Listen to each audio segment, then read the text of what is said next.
नमस्कार।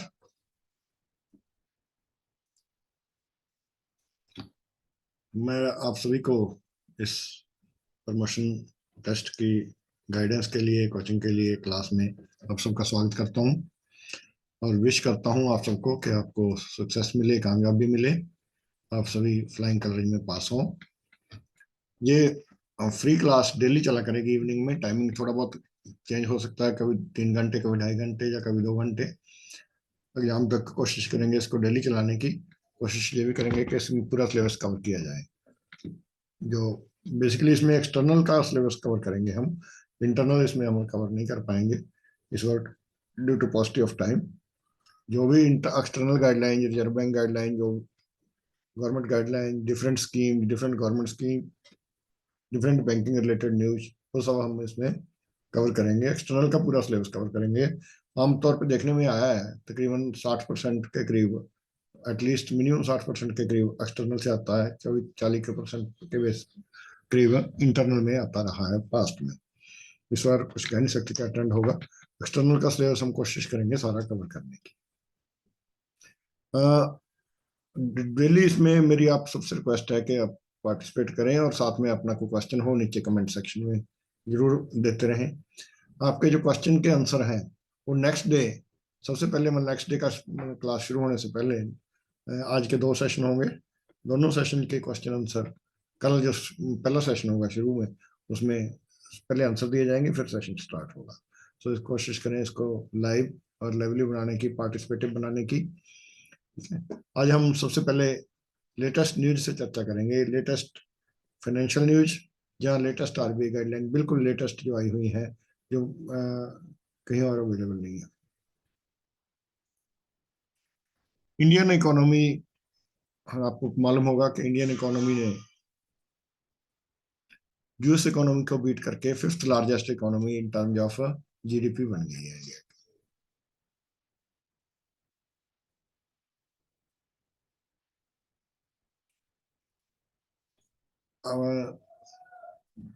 UK 5th था, India 6th था लास्ट ईयर। तो इंडिया 5th पे नंबर पे आ गया है। देखना होगा 10 साल पहले, ये डिकेड बैक, इंडिया का नंबर 11th था। 11th नंबर से इंडिया 5th नंबर पे आया है। काफी अच्छी रिमार्केबल प्रोग्रेस है इंडियन इकोनॉमी की। यूके को हमने छोड़ दिया है। लेकिन एक वर्ड ऑफ कॉशन, ये जो हम बात कर रहे हैं, कोई इसका मतलब ये नहीं है कि हम हर इंडियन, हर अंग्रेज से अमीर है, क्योंकि हमारी पॉपुलेशन ज़्यादा है, उनकी पॉपुलेशन कम है। ये पूरे कंट्री की जीडीपी की मेजरमेंट है। बट इवन देन पूरे कंट्री की जीडीपी में भी जहाँ पे हमारा नंबर 11वां था, वो हम 5वें नंबर पे आ गए हैं यूके को बीट करके। इस बार रिसेंटली हमने यूके को बीट करके 5वीं पोजीशन वर्ल्ड में in terms of GDP acquire की है। आप सभी को इसकी बधाई।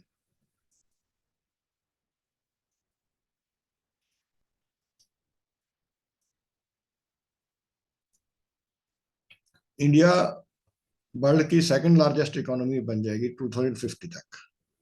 ये कहना है on the basis of research mister Gautam Adani का। गौतम अदानी जो कि इंडिया के बहुत बड़े इंडस्ट्रियलिस्ट हैं, सबसे बड़े इंडस्ट्रियलिस्ट हैं। करंटली वर्ल्ड में इंडिया की, जैसे अभी हमने बताया कि 5th है number in terms of GDP. India का जीडीपी 3.5 ट्रिलियन चल रहा है इस बार। हमारे कंपैरिजन में यूएस 23 ट्रिलियन इकोनॉमी है। अदानी जी का ये कहना है कि India will emerge as second largest economy in the world by 2050। Asia का रिचेस्ट आदमी है गौतम अदानी, उसने ये बोला है। इकोनॉमी की जो ग्रोथ होगी मेनली एनर्जी ट्रांजिशन, एनर्जी से शुरू होगी। कहती है India will be net exporter of green energy by 2050। ये देखने में आया है कि पिछले 75 ईयर्स में इंडिया है रिमार्केबल एक्सेलरेटेड ग्रोथ। पहले 58 ईयर्स लगे इंडिया को आजाद होने के बाद, 47 के बाद 58 ईयर्स लगे 2005 तक 1 ट्रिलियन इकोनॉमी बनने के लिए। 1 ट्रिलियन जीडीपी करने बनने के लिए कितने 58 ईयर्स लगे। उसके बाद नेक्स्ट 1 ट्रिलियन ऐड करने के लिए 12 साल और लगे। 58 पहले 58 ईयर्स में, 47 से 58 2005 तक $1 मिलियन यूएस डॉलर जीडीपी हुआ। उसके नेक्स्ट 12 ईयर्स में नेक्स्ट ट्रिलियन हुआ, उसके नेक्स्ट 5 साल लगे एक थर्ड ट्रिलियन ऐड करने में। अदानी जी ने बोला है कि India additional trillion dollar GDP में अब आने वाले टाइम में एवरी 12 to 18 मंथ में ऐड किया करेगा। So putting us well on track to become USD 30 trillion economy by 2050। Stock market capitalisation possibly 45 trillion US dollar से हमारी ज्यादा हो जाएगी। ये अदानी जी ने बोला है। आखिर इतने बड़े इंडिया के, एशिया के, वर्ल्ड के लीडर हैं, वो भी बहुत बड़े रिचेस्ट पर्सन है, बहुत बड़ा एम्पायर चलाते हैं। उन्होंने ये बात बोली है, डेफिनेटली उसको हमें वेट देना पड़ेगा कि रिसर्च के बेसिस पे चलाई है।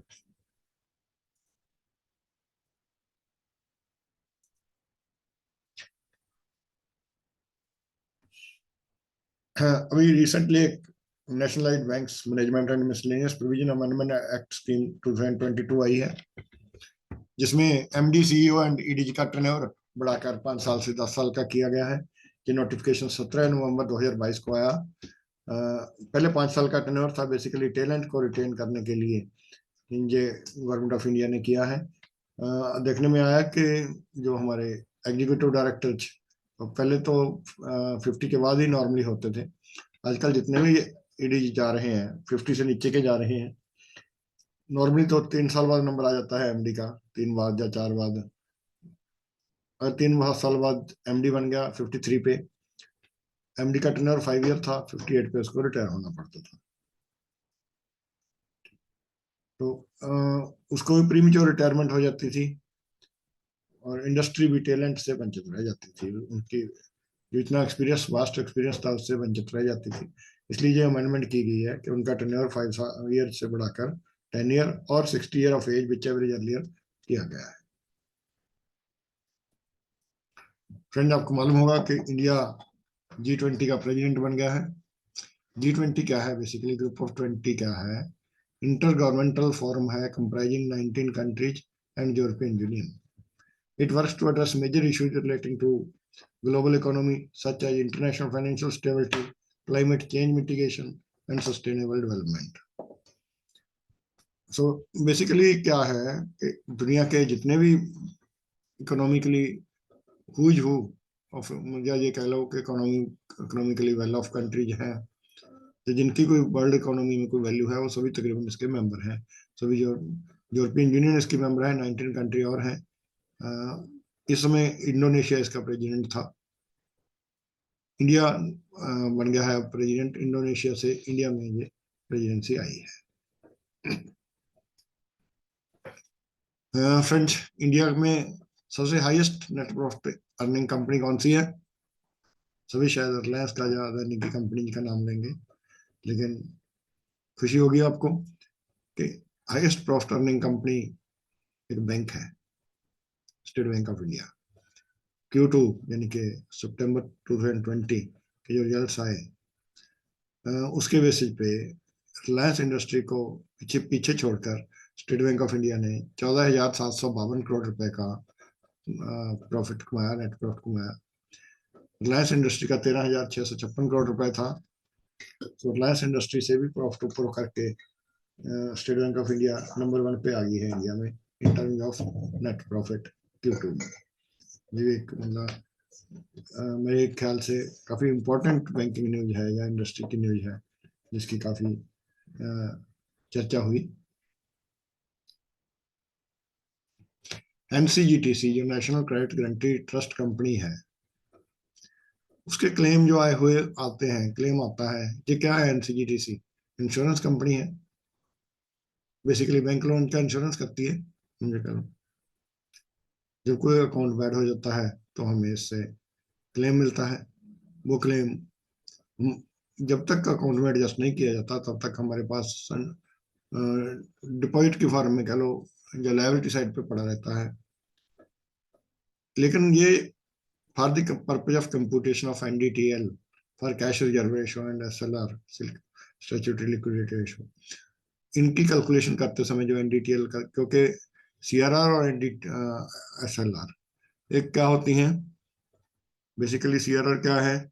4.5% ऑफ द NDTL। SLR क्या है? 18% ऑफ द NDTL।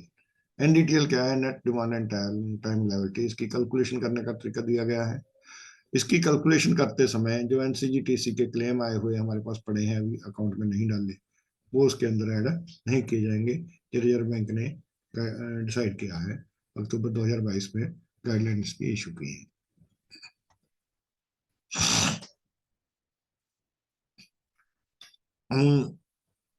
ट्विटर दुनिया की बहुत बड़ी कंपनी है। ट्विटर को एलन मस्क ने टेक ओवर किया है। एलन मस्क है वर्ल्ड का second richest man. In fact he was world richest man, दुनिया का रिचेस्ट आदमी ही था टिल रिसेंटली। टेस्ला जो इलेक्ट्रिक व्हीकल बनाती है, उस कंपनी का जो मालिक था। स्पेस एक्स भी इसकी कंपनी है। इसने ट्विटर को टेक ओवर किया है 44 बिलियन US डॉलर में। देखो, ये ट्विटर एक ऐसी कंपनी थी, सर्विस कंपनी, जिसके ना तो कोई मशीनरी है, ना बहुत बड़ी लंबी चौड़ी बिल्डिंग है। ऑफ कोर्स सर्विस कंपनी को चलाने के लिए कुछ बिल्डिंग होंगी, लेकिन बहुत ज्यादा नहीं। 44 बिलियन यानी कि 4400 करोड़, 4400 करोड़ डॉलर। 4400 करोड़ डॉलर को लगा लो, 4400 करोड़ को डॉलर को अगर रुपये में कन्वर्ट करते हैं, 44,000, 4.5 लाख, तकरीबन 3.5 लाख, 3.5 लाख करोड़, इतनी इस कंपनी की वैल्यू पड़ी। एलन मस्क ने ये खरीदी है, काफी न्यूज में आई। इसलिए फोर्ब्स रिचेस्ट पर्सन की लिस्ट देता है बेसिकली वर्ल्ड के, दुनिया के कौन कौन से हैं। मार्च, हर साल मार्च में लिस्ट आती है। जो मार्च 22 में लिस्ट आई थी, उसमें एलन मस्क वर्ल्ड का रिचेस्ट आदमी था। टिल रिसेंटली ही वाज रिचेस्ट पर्सन। लेकिन फोर्ब्स लाइव लिस्ट भी देता रहता है डे टू डे बेसिस पे। ऑफ कोर्स कंसोलिडेटेड तो मार्च में निकालता है, लेकिन live on the basis of share price movements of his holding on day to day basis पे या पीरियडिकली ये फोर्ब्स की लिस्ट देता रहता है। अभी 22 दिसंबर 2022 को जो लिस्ट आई, उसमें बर्नार्ड अर्नॉल्ट नंबर 1 पे आ गया, रिचेस्ट पर्सन बन गया वर्ल्ड का। एलन मस्क नंबर 2 पे रह गया। आपको खुशी होगी जानकर कि इंडिया का गौतम अदानी नंबर 3 पे आ गए, जो कि मार्च 22 की लिस्ट में गौतम अदानी का नंबर 11 था, मुकेश अंबानी का नंबर 10 था। अब गौतम अदानी दिसंबर की जो डे टू डे वाली लिस्ट आई है, उसमें नंबर 3 पे है, मुकेश अंबानी नंबर 8 पे है। तो पहले 10 में इंडिया के दो इंडस्ट्रियलिस्ट आए हैं। इंडिया कह सकते हैं कि ग्रोथ हो रही है। रिसेंटली सेबी ने एक रेटिंग एजेंसी का लाइसेंस कैंसिल किया है। वो कौन सी थी?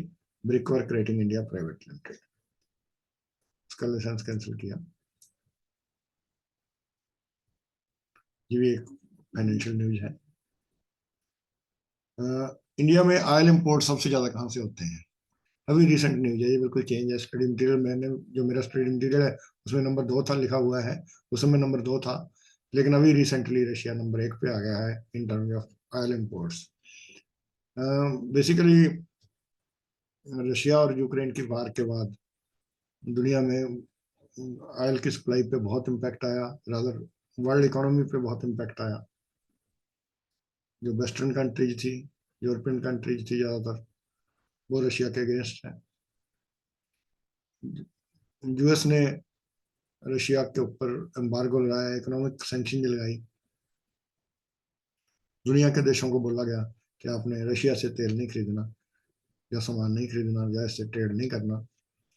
इंडिया भी उनमें एक था, लेकिन इंडिया ने अपने स्टेट्समैनशिप एक्यूमेन दिखाते हुए यूएस से भी अच्छे रिलेशन बना के रखे हुए हैं, लेकिन उनको कर लिया कि रशिया से हम सस्ता मिलता है इसलिए हम तेल लेंगे।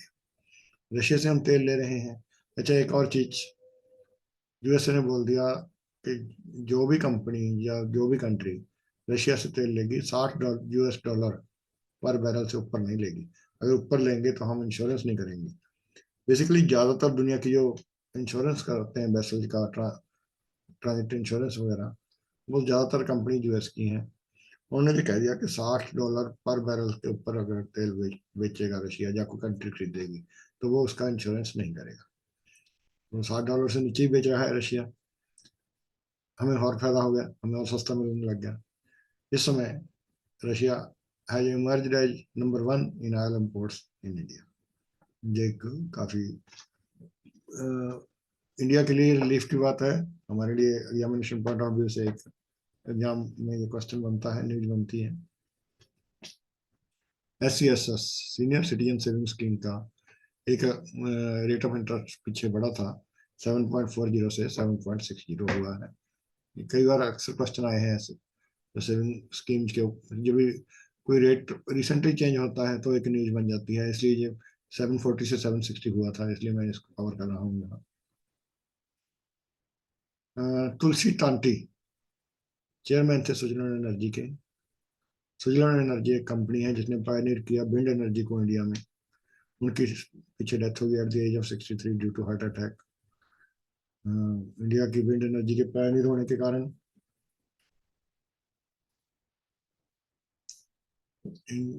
काफी जाने जाते थे इंडिया में। ये भी एक उनकी डेथ एक न्यूज है। इंसिडेंटली पिछले दिनों एक और डेथ हुई इंडस्ट्री में, साइरस मिस्त्री की। सॉरी, साइरस मिस्त्री, फॉर्मर टाटा सन चेयरमैन साइरस मिस्त्री, 54 ईयर उनकी एज थी। एक कार एक्सीडेंट में उनकी डेथ हुई ब्रिज की रेलिंग से टकराने से। मिस्त्री जो मिस्टर साइरस मिस्त्री टाटा सन के चेयरमैन थे। शाहपुर जी फूल इंजीन कंपनी के भी वो मैनेजिंग डायरेक्टर रहे हैं।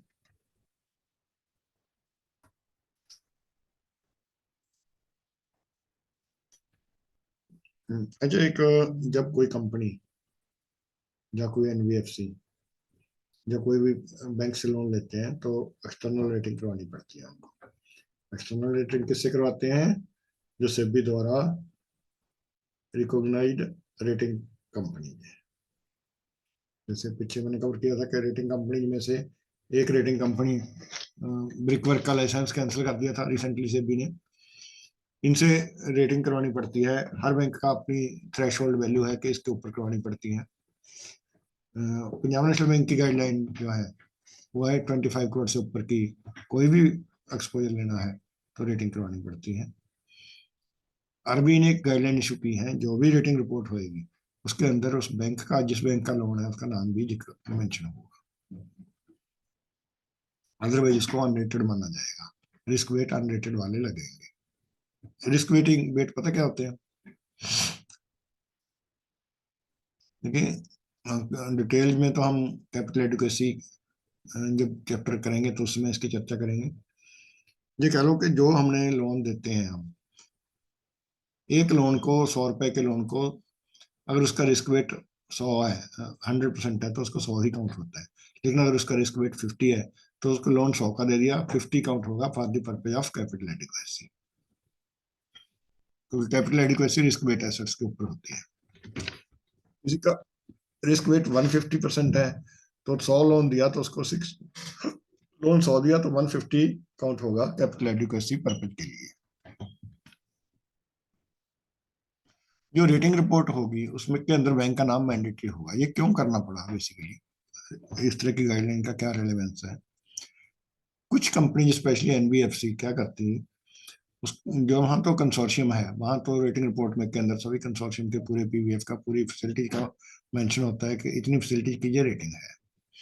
जहाँ मल्टीपल होता है वहाँ क्योंकि प्रॉपर को फॉर्मल मैकेनिज्म नहीं होता पता लगने का हर डे टू डे बेसिस पे कि इसकी कितनी लिमिट्स हैं, तो उसमें थोड़ी सी गड़बड़ कर जाते थे। तो क्या करती थी स्पेशली NBFC, रेटिंग करवाई 100 करोड़ की, 100 करोड़ का लोन लिया पंजाब नेशनल बैंक से, सेम रेटिंग रिपोर्ट उसके बाद next day next week State Bank of India के पास लेके चले गए, 100 करोड़ का उससे ले लिया, फिर तीसरे के पास चले गए। कहने का मतलब रेटिंग करवाई एक जगह नंबर 1, तो लोन ले लिया 3। अच्छा, इस तरह करने का उनको फायदा क्या हुआ? रेटिंग रिपोर्ट एक ही लेने की बजाय 3 क्यों नहीं ली? 3 इसलिए नहीं की तो डबल करने तो ऑफ कोर्स एक्सपेंडिचर तो होना ही होना था, जो 3 रिपोर्ट्स पे ज्यादा होना था या 300 करोड़ पे ज्यादा होना था, उसके अलावा जैसे ही लोन अमाउंट बढ़ता है तो रेटिंग डाउन आती है। तो उसने बेसिकली रेटिंग एजेंसी को यह बताया कि हमारी बोरोइंग 100 होएगी। 100 बोरोइंग को प्रोजेक्ट करके उसके बेसिस पे रेटिंग रिपोर्ट ले ली। उस रेटिंग रिपोर्ट को यूज करके वो 300 करोड़ की बोरोइंग रेज कर रहा था, या 400 की या 500 की। तो आरबीआई ने ये कह दिया है कि क्रेडिट रेटिंग रिपोर्ट के अंदर मैंडेटरली बैंक का नाम मेंशन होगा। अगर बैंक का नाम मेंशन नहीं होगा तो उसको अनरेटेड माना जाएगा, उसके ऊपर जो रिस्क वेट है वो अनरेटेड वाला लगेगा।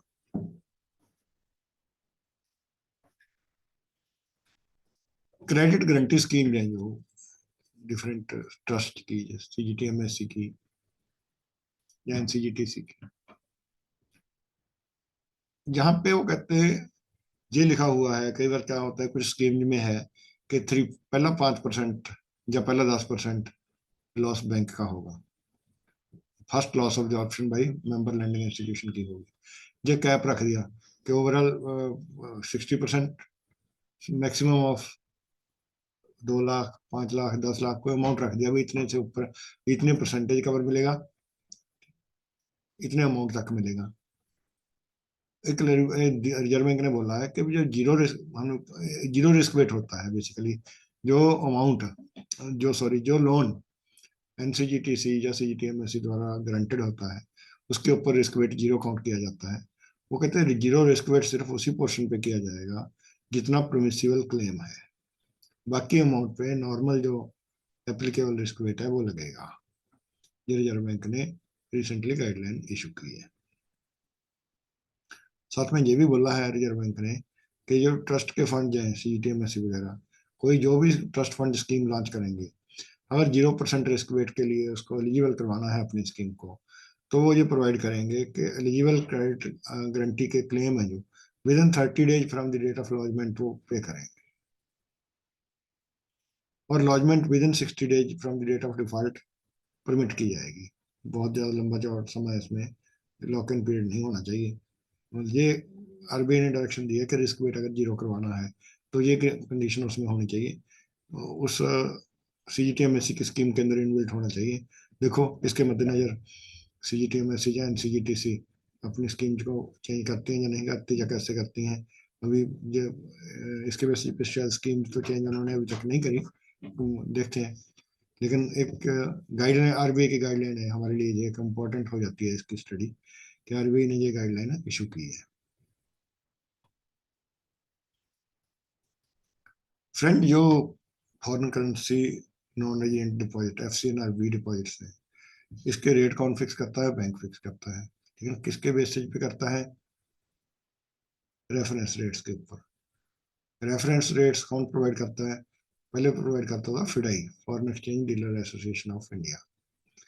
Now these are being quoted and displayed by Financial Benchmark India Private Limited (FBIL) with effect from January 31, 2022। FBIL क्या है? ये डेवलप एंड एडमिनिस्टर करता है benchmark rates relating to money market, government securities and foreign exchange in India.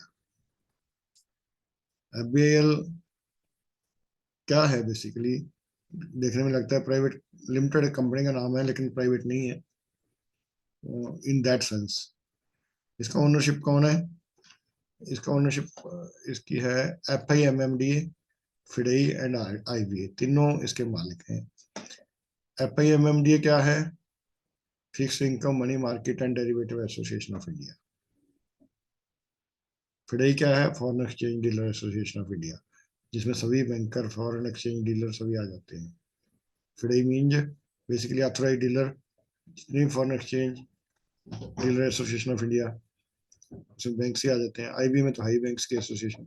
सो ये bank IBA बैंकों की association, फिडई foreign exchange dealer की association, FIMMDA fix income money market instruments की एसोसिएशन के जो ऑपरेटर है उनकी एसोसिएशन। ये तीनों एसोसिएशन जिन्हें मिलकर कंपनी बनाई FBIL, जो कि रेफरेंस रेट सब प्रोवाइड करती है मनी मार्केट के, गवर्नमेंट सिक्योरिटीज के, फॉरेक्स के। बेंचमार्क रेट ये प्रोवाइड करती है, उसके बाद डिफरेंट बैंक उसके ऊपर लोडिंग लगा के प्रीमियम या डिस्काउंट जो भी है रेट्स अपने फिक्स करते हैं। बेसिकली सारे रेट्स अब, चाहे वो FCNR का हो या ECB का हो जब वायर क्रेडिट का हो, वो बेसिकली बेंचमार्क उनके लिए provide financial benchmark India private limited ही करता है। जो प्रोजेक्ट, ये गाइडलाइन आई है कि गवर्नमेंट ओन्ड एंटिटीज जो एक सेकंड प्लीज,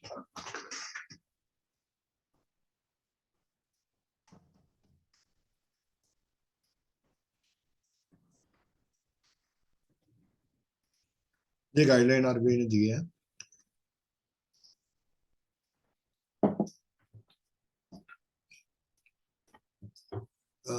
कि जो projects government owned entities undertake करती हैं, टर्म लोन उनको सिर्फ कारपोरेट बॉडीज को देना है। कहने का मतलब किसी गवर्नमेंट डिपार्टमेंट को ऐसा हम लोन नहीं दे सकते।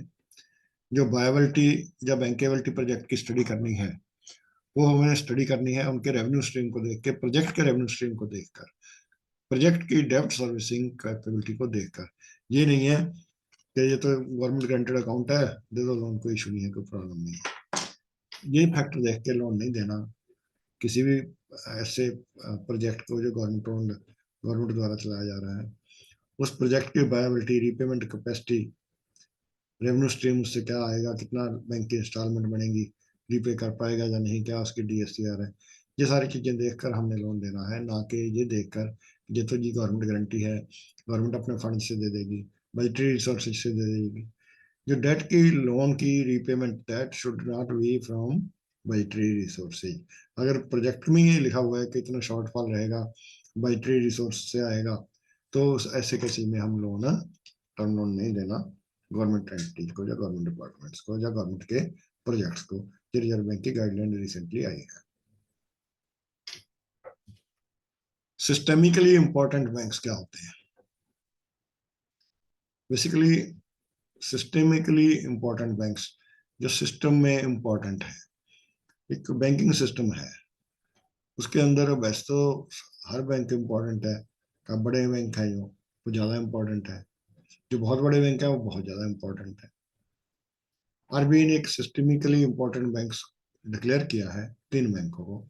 स्टेट बैंक ऑफ इंडिया है पब्लिक सेक्टर में, प्राइवेट सेक्टर में आईसीआईसीआई एंड एचडीएफसी बैंक। इन तीनों को domestic systemically important banks declare किया है रिजर्व बैंक ऑफ इंडिया ने। एक रिजर्व बैंक ऑफ इंडिया ने और गाइडलाइन इशू की है डिस्क्लोजर के ऊपर। वो क्या गाइडलाइन है? ये हमारे एनपीए कौन करता है, एनपीए का करने का फ्लो क्या होता है? पहले तो ब्रांच करती है, जब डे एंड होता है तो एनपीए हो जाता है, सिस्टम ऑटोमेटिकली कर देता है। कहने का मतलब ब्रांच जब बैंक करता है, उसके बाद स्टैट्यूटरी ऑडिटर आते हैं, स्टैट्यूटरी ऑडिटर कुछ अकाउंट करा जाते हैं, ब्रांच ऑडिटर भी, ये अकाउंट आपका एनपीए है, रीपेमेंट नहीं आई, कम आई, ज्यादा आई, डिलेड आई। इसी तरह प्रोविजन में डिफरेंस डाल जाते हैं वो, कि प्रोविजन आपने कम प्रोवाइड किया, जो तो अकाउंट बैकडेट से एनपीए बनता था, जिस अकाउंट में सिक्योरिटी कम है, अनसिक्योर्ड पोर्शन ज्यादा है, अनसिक्योर्ड पोर्शन का ज्यादा प्रोविजन चाहिए, या तो बैकडेट से एनपीए कर दिया आज की डेट में तो ये डाउटफुल बनता था। ये स्टैट्यूटरी ऑडिटर करवा जाते हैं, तो हमें अकाउंट को एनपीए करना पड़ता है। जहाँ NPA accounts within NPA provision बढ़ाना पड़ता है as per their guideline, as per their direction. Statutory auditor के बाद एक सेंट्रल स्टैट्यूटरी ऑडिटर होते हैं जो हेड ऑफिस में बैठे होते हैं, फिर वो भी कई बार बढ़ा देते हैं, तो उनकी भी माननी पड़ती है। इन सब के बाद रिजर्व बैंक का नंबर आ जाता है। बेसिकली रिजर्व बैंक की एक टीम हमेशा बैंक में बैठी रहती है, ऑडिट करती है। वैसे एनुअल एएफआई बोलते हैं, एनुअल फाइनेंशियल इंस्पेक्शन होती है हर बैंक की। बैंक के अंदर आरबीआई की टीम हेड ऑफिस में बैठती है, वो देखती है कि इस बैंक ने यार एनपी क्लासिफिकेशन ठीक की है, इस बैंक ने प्रोविजन ठीक प्रोवाइड किए हैं। उनका रोल उससे भी ऊपर है, स्टैट्यूटरी ऑडिटर के भी बाद आता है। कहते हैं अगर आरबीआई की टीम ने ये डिटेक्ट कर लिया कि जितने बैंक ने एनपी डिक्लेयर किए थे, आरबीआई की टीम ने उससे 10% से ज्यादा पकड़ लिए, यानी मान लीजिए 100 बैंक ने डिक्लेयर किया, अगर उसने 110 से ऊपर कर लिए, भी 110 से ऊपर बनते थे, तो उसकी हमें 31 मार्च 2023 ऑनवर्ड्स फाइनेंशियल स्टेटमेंट्स जो बैंक इशू करेगा उसके अंदर डिस्क्लोज करना पड़ेगा दुनिया भर को बताना पड़ेगा, भैया ये हमारी बैलेंस शीट है, इसके अंदर हम ये डिक्लेयर बता रहे हैं कि हमने तो एनपीए 100 किया था, लेकिन बाद में हमें पकड़ लिया आरबीआई ने, उन्होंने 100 की बजाय 111 कर दिए। स्पेसिफिक डिक्लेरेशन, स्पेसिफिक डिस्क्लोजर हमें अपनी बैलेंस शीट में करना पड़ेगा। सिमिलरली प्रोविजन का है, एक तो हम एनपी डिक्लेयर करते हैं, एनपी के साथ साथ हम प्रोविजन देते हैं कि कितने हमारे टोटल देते हैं कि टोटल एडवांसेज कितने हैं, उसमें से एनपीए कितने हैं, एनपीए में से कितना हमने प्रोविजन प्रोवाइड किया हुआ है। प्रोविजन प्रोवाइड करते हैं हम आगे एनपीए के चैप्टर में पढ़ेंगे, या स्टैंडर्ड पे भी करते हैं, लेकिन स्टैंडर्ड पे कम होता है, मेनली एनपीए पे होता है। एनपीए का प्रोविजन प्रोवाइड करता है बैंक। सो पहले लोन बता देगा कितना है, लोन में से एनपीए बता देंगे कितना है, एनपीए में से ये बता देंगे कि हमने प्रोविजन कितना प्रोवाइड किया है। On the basis of our observation, जो रेट आरबीआई ने कहे कि एनपीए पे कितना लगाना है, डाउटफुल पे कितना लगाना है, लॉस पे कितना लगाना है, शॉर्टफॉल पे कितना लगाना है, उनकी डायरेक्शन के मुताबिक बैंक ने अपने विवेक से बैंक ने कैलकुलेट कर लिया जो प्रोविजन, वो भी उसमें डिस्क्लोज करना होता है। हमने अपने डिस्क्लोज क्या करना है, हमारी बैलेंस शीट का पार्ट होता है। लेकिन अगर आरबीआई की इंस्पेक्शन में ये आ जाता है कि जो प्रोविजन हमने बनाए थे, जो रिपोर्टेड इंक्रीमेंटल, जो आरबीआई मुझे पकड़ लेती है कि बिफोर पीबीटी, जो प्रॉफिट बिफोर प्रोविजन था या कंटिजेंसी थे, उससे आरबीआई ने कह दिया कि जो कैलकुलेशन करी 10% से प्रोविजन ज्यादा बनता है, उससे मोर देन 10% का डिफरेंस उसने निकाल दिया, तो इसकी भी डिस्क्लोजर हमें अपनी बैलेंस शीट में, अपनी फाइनेंशियल स्टेटमेंट्स में 31 मार्च 2023 से लेकर उसके बाद हमेशा करते रहने पड़ेगा। ये आरबीआई की गाइडलाइन है। बेसिकली ये गाइडलाइन इसलिए इशू की गई कि बैंक केयरफुली काम करें, क्योंकि इनफैक्ट स्टैट्यूटरी ऑडिटर के ऊपर भी प्रेशर आएगा, वो भी फिर ज़्यादा पहले के मुकाबले अपनी थानेदारी थोड़ी सी ज़्यादा करेंगे, क्योंकि भैया अगर बाद में आरबीआई ने पकड़ लिया तो उनके ऊपर भी थोड़ा बहुत आएगा कि आपने इसको पकड़ पाए। सो हम ये कह सकते हैं कि डे बाई डे बैंक्स के ऊपर ये आरबीआई का प्रेशर है कि आप एनपीए को सही क्लासिफाई करो, कंसील मत करो, टाइमली क्लासिफाई करो, ताकि प्रोविजन उसका सही आता रहे। बाद में कुछ पकड़ा जाए कि बैकडेट से करना है, तो जिस बार पकड़ा जाएगा उस साल एकदम नेट प्रॉफिट कम हो जाता है। इसलिए आरबीआई ये चाहता है कि ट्रांसपेरेंटली एनपीए क्लासिफिकेशन हो।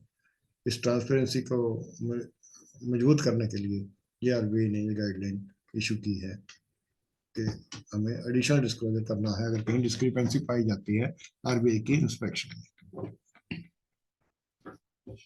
सचिव, बहुत सारे काम है हमारे, फाइनेंशियल सर्विसेज की आउटसोर्सिंग कराते हैं, बहुत सारे काम है, आउटसोर्सिंग के बगैर आजकल हमारा गुजारा नहीं है।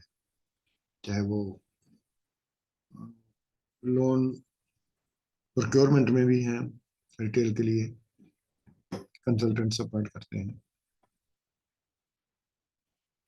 वैसे तो आउटसोर्सिंग आईटी में बहुत है, रिकवरी में भी है। रिकवरी की सबसे ज्यादा इम्पोर्टेंट इसलिए मानी जाती है कि रिकवरी एजेंट्स ये आमतौर पे न्यूज में भी आता रहता है, मीडिया में भी आता रहता है कि जो एनबीएफसी के या बैंक्स के रिकवरी एजेंट्स हैं वो कस्टमर के साथ ज्यादती करते हैं, हरासमेंट करते हैं, अक्सर आता है इस तरह। रिजर्व बैंक ने ये बोला है कि जो agents regulated entities basically term आप बहुत जगह देखोगे।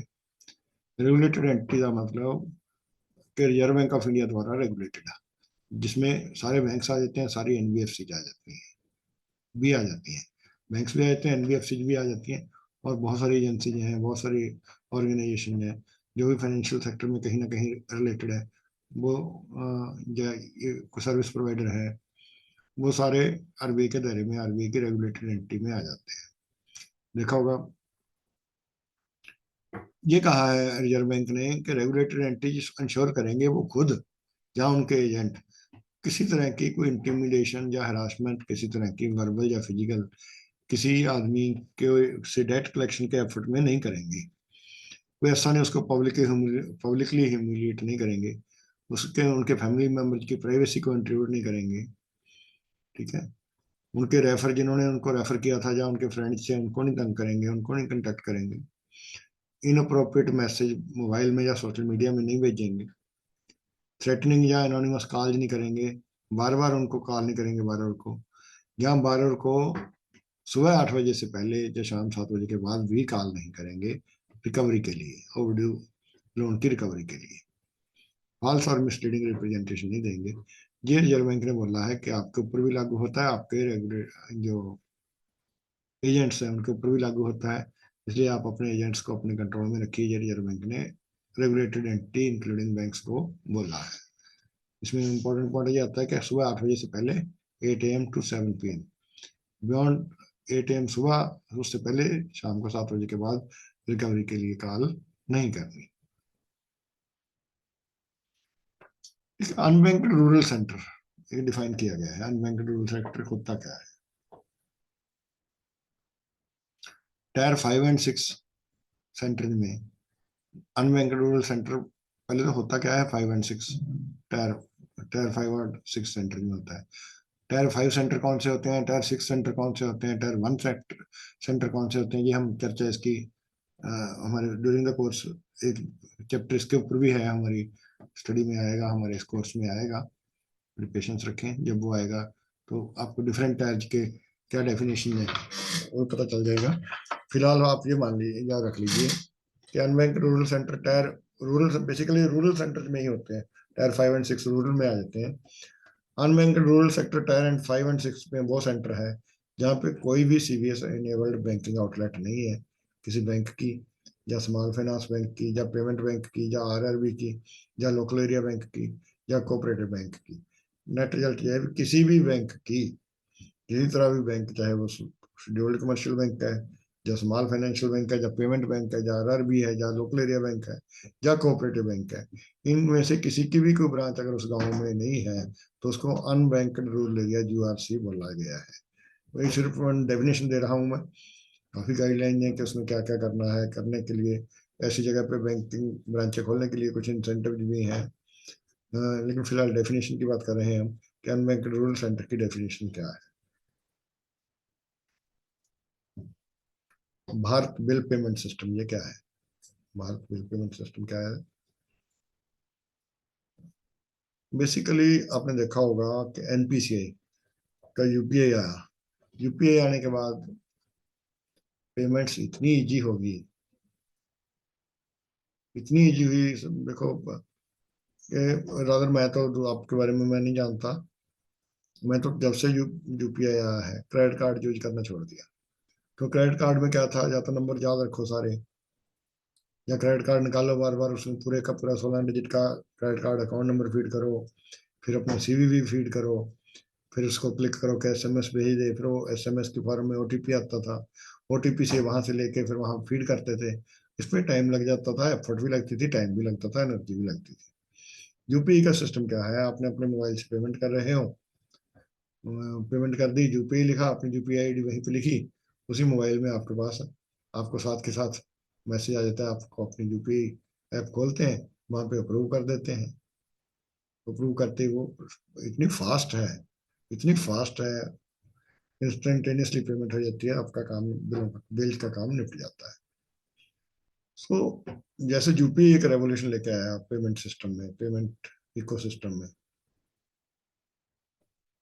उसी तरह बिल पेमेंट में भारत बिल पेमेंट सिस्टम एक रेवोल्यूशन लेके आ रहा है, लेके आएगा आने वाले टाइम में। और भी देखोगे कि भारत बिल पेमेंट सिस्टम इतना स्ट्रांग हो जाएगा, सभी तरह के बिल, चाहे वो इलेक्ट्रिसिटी बिल, पानी बिल या यूटिलिटी बिल, किसी भी तरह के बिल है, सभी बिल इसके साथ लिस्टेड होंगे, अटैच होंगे, सभी बैंकों के अकाउंट इसके साथ अटैच हो जाएंगे।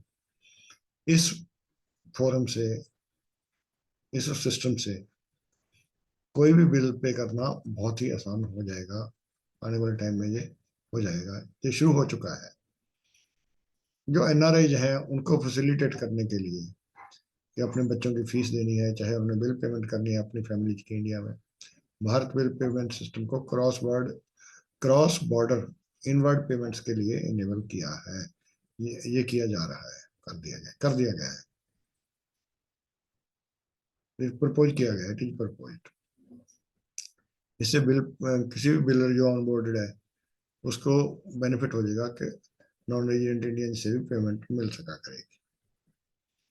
ये जो भारत बिल पेमेंट सिस्टम की जो ऑपरेटिंग यूनिट्स, उनके लिए नेटवर्थ, मिनिमम नेटवर्थ की रिक्वायरमेंट 100 करोड़ थी, उसको कम करके 25 करोड़ कर दिया गवर्नमेंट ऑफ इंडिया ने, रिजर्व बैंक ने।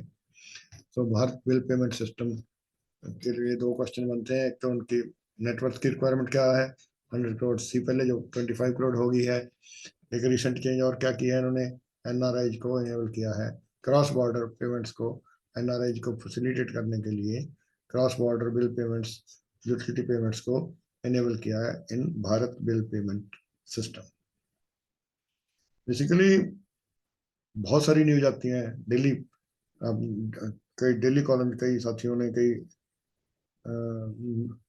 टॉर्च बियरर जिन्हें डालते हैं, पेपर में आती है डेली इकोनॉमिक न्यूज और काफी ज्यादा हो जाती है। मैंने यहाँ पे वेरी फ्यू जो मेरे को लगा एग्जामिनेशन पॉइंट ऑफ व्यू से इम्पोर्टेंट न्यूज है, या एग्जामिनेशन पॉइंट ऑफ व्यू से इम्पोर्टेंट आरबीआई की गाइडलाइन है, उनको मैंने आज अपने पहले सेशन में इंक्लूड किया है। बाकी इसके बाद कोई आती है गाइडलाइन तो उनको भी कवर करेंगे हम लास्ट डे में किसी दिन जाके, आज के लिए से लेके एग्जाम के दिन तक इनको नेक्स्ट उसमें कवर करेंगे। एक दक्ष लॉन्च किया है आरबीआई ने। दक्ष क्या है, रिजर्व बैंक का एडवांस सुपरवाइजरी मॉनिटरिंग सिस्टम है, जिसमें latest data and analytical tool को अडॉप्ट करके इकोनॉमी को टेक्नोलॉजी को लीवरेज करने के लिए डिफरेंट ऑटोमेटेड वर्क प्रोसेसेज हो पाए, जिससे बैंकों का सुपरवाइजरी काम है, प्रोसेसिंग है, सुपरवाइजरी प्रोसेसेज ज़्यादा रोबस्ट हो जाए। ये दक्ष ये काम कर रहा है। दक्ष क्या होता है ये आपने देख लिया। एक रिजर्व बैंक में आरबीआईएच है, रिजर्व बैंक इनोवेशन हब। ये काम करता है बेसिकली थिंक टैंक कह लो, आइडिया जनरेशन या डेवलपमेंट करता है इनोवेशन को प्रमोट करने के लिए। आरबीआई का जो इनोवेशन हब है,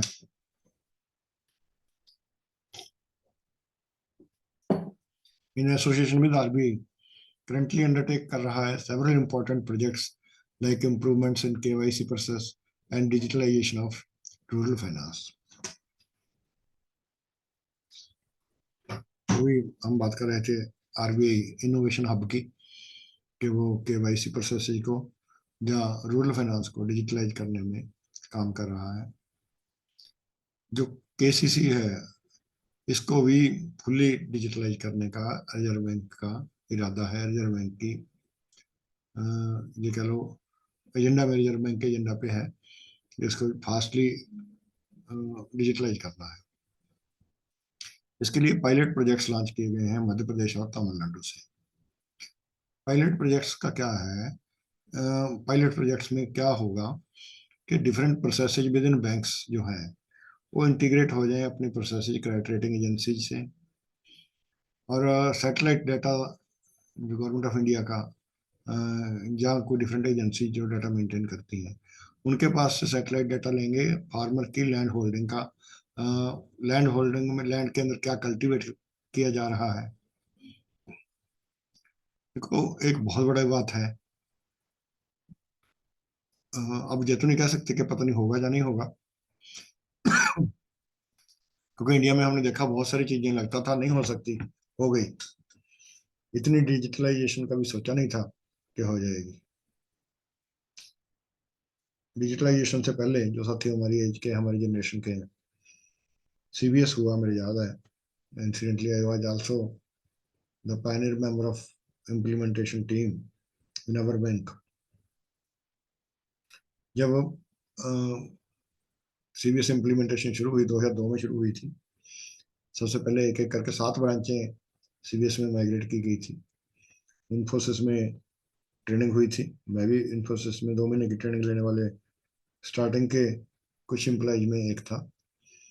उसमें ये कहा करते थे कि जी 7 ब्रांचें हमने, हम आरएससी पंचकुला में फैकल्टी होता था, हम पढ़ाया करते थे जी हमारे बैंक ने 7 ब्रांचें सीबीएस पे ले आया, साल के एंड तक हम 50 ब्रांचें सीबीएस पे ले आएंगे। उन 50 ब्रांचों का काम किसी भी ब्रांच में बैठे आदमी अपनी ब्रांच में कर पाएगा। बड़ा ही डिफरेंट सा फीलिंग आती थी यार, 50 ब्रांचें एक ही जगह बैठ के आदमी कर पाएगा। फिर आता था साल के एंड तक 100 ब्रांच हो जाएगी, फिर 500 का टारगेट आ गया। 500 के बाद तो फिर खैर ये आ गया था कि सारी ब्रांचें ही सीबीएस पे होंगी। लेकिन उस समय लगता नहीं था कि दूर दराडे इंडिया के गांव में जो ब्रांचें हैं जहाँ नेटवर्क की इतनी प्रॉब्लम है, वो सारी सीबीएस पे आ पाएंगी। तो सब कुछ क्या पॉसिबल हो पाया है। वहाँ पे चाहे फोन पहुंचाया, सैटेलाइट फोन दिया, जो connectivity the, government of India ने भी काफी इसमें रोल प्ले किया कनेक्टिविटी प्रोवाइड करने में, वो चीज पॉसिबल हो पाई। उसी तरह डिजिटल किसान कार्ड को डिजिटलाइज करना, जिसमें सबसे बड़ा काम है लैंड होल्डिंग, सारी लैंड होल्डिंग को डिजिटलाइज करना, कि एक तरह से बंदे के आईडी से, आधार से, या बंदे के नाम से, आधार से जुड़ेगी मोस्ट प्रोबेबली, आधार से उसकी नाम जुड़ गया, नाम से उसकी लैंड होल्डिंग सारी जो जितनी भी गांव की लैंड है उसको नंबरिंग होके वो हर एक लैंड का जो फीस है किसी न किसी आधार नंबर से जुड़ जाएगा। हर नंबर में कौन सी लैंड है वो एक्सेस की जा सकेगी सैटेलाइट से, कि इसके अंदर क्या कल्टीवेट किया जा रहा है। सो कल्टीवेशन का डाटा, कि इस नंबर में, इस एकड़ में, ये एकड़ कितने नंबर है, 8 नंबर है, 8 एकड़, 8 नंबर, खसरा नंबर 8, या किला नंबर, या सर्वे नंबर 8 किसकी ओनरशिप में है, मिस्टर ए की। मिस्टर ए का ये आधार नंबर है, मिस्टर ए, तो मिस्टर ए के अकाउंट में जब मिस्टर ए की हम को किसान कार्ड देने के लिए जाएंगे तो वो देखेगा ये मिस्टर ए की लैंड कितनी है, खसरा नंबर 8, 12 और 15। 8, 12, 15 में पीछे क्या बीजा जा रहा था, बोया जा रहा था, कल्टीवेट क्या किया जा रहा था, बीट की जा रही थी या राइस किया जा रहा था, जब जो भी कॉटन की जा रही थी। कॉटन का स्केल ऑफ फाइनेंस क्या है, इतना है। स्केल ऑफ फाइनेंस से उसकी ओनरशिप भी मिल गई, स्केल ऑफ फाइनेंस भी मिल गया, उससे वो उसकी रिक्वायरमेंट कैलकुलेट हो जाएगी। उस रिक्वायरमेंट के अंदर ऑटोमेटिकली जो हमने ऊपर लगाना है कि पर्सनल एक्सपेंडिचर में कितने की लिमिट देनी है, रिपेयर इन अपने कल्टीवे जो इंस्ट्रूमेंट्स हैं उसके, इम्प्लीमेंट्स है उसकी रिपेयर के लिए कितना, वो ऐड कर देगा सिस्टम।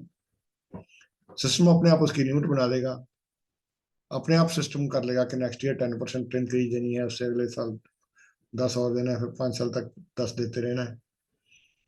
उसके अंदर जो उसकी लॉन्ग टर्म की रिक्वायरमेंट है, इम्प्लीमेंट्स की या डेवलपमेंट लोन की, इस तरह की चीजों की, वो उसके अंदर ऐड करके उसकी टोटल लिमिट किसान की, केसीसी की, जैसे हम मैनुअली बनाते हैं उसी तरह ये सिस्टम बना दिया करेगा ऑटोमेटिकली।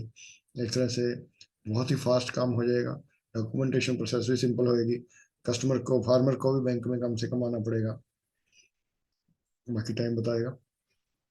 बैंक्स को भी अपनी टेक्नोलॉजी अपग्रेड करनी पड़ेगी इस तरह के प्रोजेक्ट को की हैपनिंग इम्प्लीमेंटेशन इंश्योर करने के लिए। करंटली फेडरल बैंक और central bank of India involve है इसमें इनिशिएटिव में, जो पायलट प्रोजेक्ट चल रहा है कुछ एमपी और तमिलनाडु में।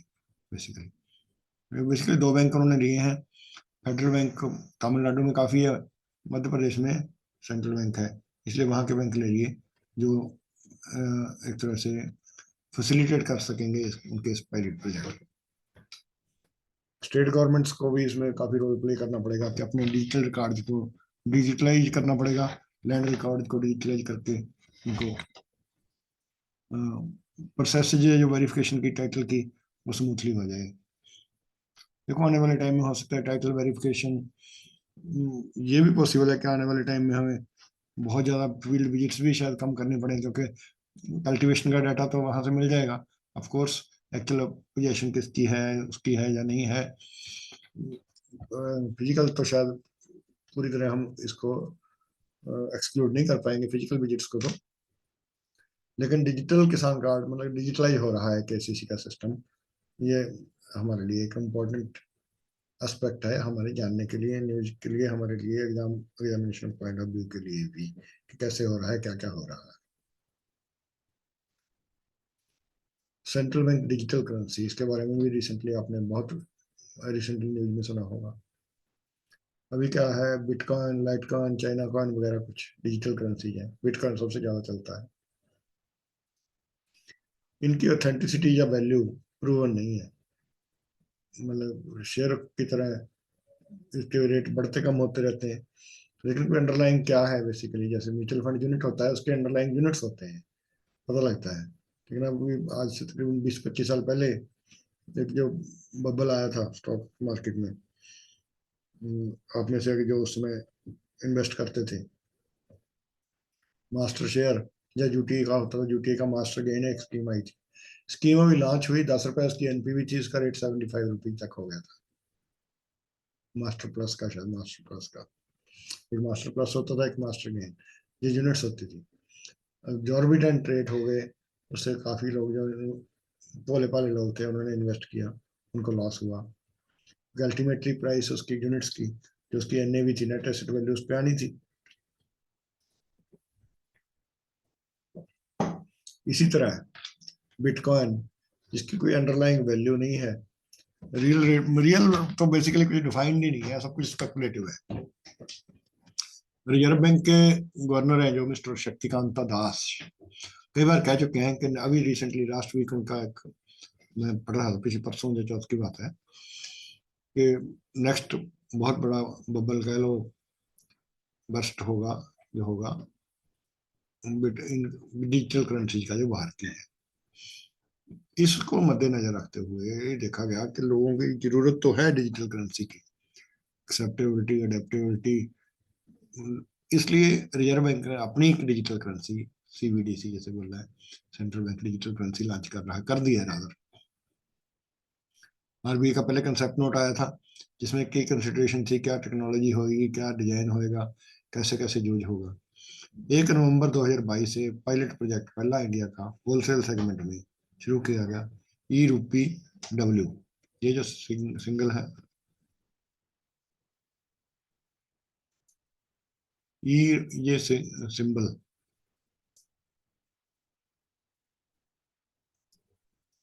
ये सिंबल ई रूपी, ई रा, रुपया कह लो, रुपया का जो सिंबल है, डैश डब्ल्यू, ये डिजिटल रूपी होलसेल सेगमेंट वाला जो रूपी है, उसका ये सिंबल है। ये कब लॉन्च किया गया? 1 नवंबर 2022 को इंडिया में लॉन्च किया गया, पायलट के तौर पे किया गया। सेकेंडरी मार्केट की गवर्नमेंट सिक्योरिटीज की ट्रांजेक्शन है, उसके लिमिटेड लोग हैं उसमें, उन लोगों को ये दिया गया। इसमें इंटरबैंक मार्केट ज्यादा एफिशिएंट होने की उम्मीद है। जो सेटलमेंट करता है सेंट्रल बैंक, उसका टाइम भी, ट्रांजेक्शन कॉस्ट भी बच जाएगी। सेटलमेंट गारंटी की जो जरूरत पड़ती थी, जो छोटे बैंक है उनके लिए गारंटी वगैरह की जरूरत पड़ती थी, वो नहीं रहेगी बेसिकली। बाकी तो टाइम बताएगा, लेकिन देखा जाए सेटलमेंट का बहुत ज्यादा रिस्क अभी तक कभी इंडिया में आया नहीं, कोई ऐसी सिचुएशन आई नहीं। सेटलमेंट के रिस्क को अगर छोड़ दें हम, सेटलमेंट गारंटी इंफ्रास्ट्रक्चर को, तो बहुत ज्यादा मेरे को अंतर इसमें और डिजिटल ट्रांजेक्शन में नहीं लगता है, दिस इज माई ओपिनियन। लेकिन क्या, कैसे इसका स्वरूप क्या होगा, आने वाला टाइम बताएगा, let us see what happening. लेकिन रिजर्व बैंक ऑफ इंडिया ने ई रूपी होलसेल सेगमेंट में, ई आर डब्ल्यू ए इसका सिंबल है, ये शुरू किया है। 9 बैंक है इसमें, state Bank of India, bank of Baroda, union bank, HDFC, ICICI, Kotak Mahindra, yes bank, IDFC and HSBC, जो कि इस पायलट प्रोजेक्ट में पार्टिसिपेट कर रहे हैं। इन 1 नवंबर से शुरू किया गया था होलसेल का। 1 दिसंबर से आरबीआई ने first pilot project retail digital rupees का भी चालू कर दिया है, उसका सिंबल रखा है ई रुपया डैश आर।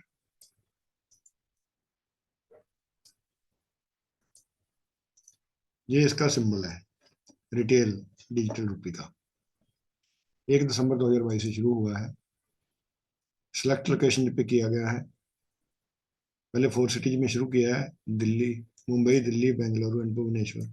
लेटर ये एक्सटेंड करना है अहमदाबाद, गैंगटॉक, गुवाहाटी, हैदराबाद, इंदौर, कोची, लखनऊ, पटना और शिमला में। ये क्या है, क्लोज यूजर ग्रुप में अभी तो हो रहा है। पर्सन टू पर्सन ट्रांजेक्शन भी करी है इसमें, पर्सन टू मर्चेंट भी की है। जो मर्चेंट को पेमेंट है, QR कोड स्कैन करके कर सकते हैं, जस्ट लाइक यूपीआई पेमेंट, या जैसे पेटीएम की, या गूगल पे की। हर मर्चेंट ने, हर छोटे रेडी वाले ने, हर दुकानदार ने रखा होता है वहां पे, उसको स्कैन करते हैं, हम पेमेंट कर देते हैं। उसी तरह डिजिटल करेंसी की पेमेंट करा करेंगे। डिजिटल करेंसी हमारे पास कैसे रहा करेगी? In the form of digital wallet in our mobile और सम अदर डिवाइसेज। उसके अंदर रहेगा बेसिकली डिफरेंट टेक्नोलॉजी से उसको हो जाएगी। जैसे एक तरह से हम ये मान लीजिए कि जैसे हमारे रुपए पड़े होते हैं बैंक में, उससे हम पेमेंट करते हैं और डायरेक्ट हमारा बैंक अकाउंट डेबिट होता है। जहाँ पे हमारे वॉलेट में पैसा पड़ा है, हमारे पर्स में जैसे नोट पड़े हैं उसी तरह ये पड़ा है, उसमें से यूज हो जाया करेगा, कम हो जाया करेगा। ऑफ कोर्स क्लियर है कि ब्याज उसके ऊपर कोई नहीं मिलेगा। लेकिन एक जो सबसे बड़ा, जो मेरे को लग रहा है बीच में, इसमें न्यूज में भी आज चर्चा भी हुई, कि जो करेंसी की एक सबसे बड़ा फीचर होता है, क्या फीचर होता है करेंसी का, ये बताइए। हम डिजिटल ट्रांजैक्शन और करेंसी में की सेट ट्रांजैक्शन में सबसे बड़ा फीचर कह लो, डिफरेंस कह लो, क्या होता है, आप बताइए, कमेंट्स में लिखिए जरा। सबसे बड़ा जो डिफरेंस है, अनोनिमिटी।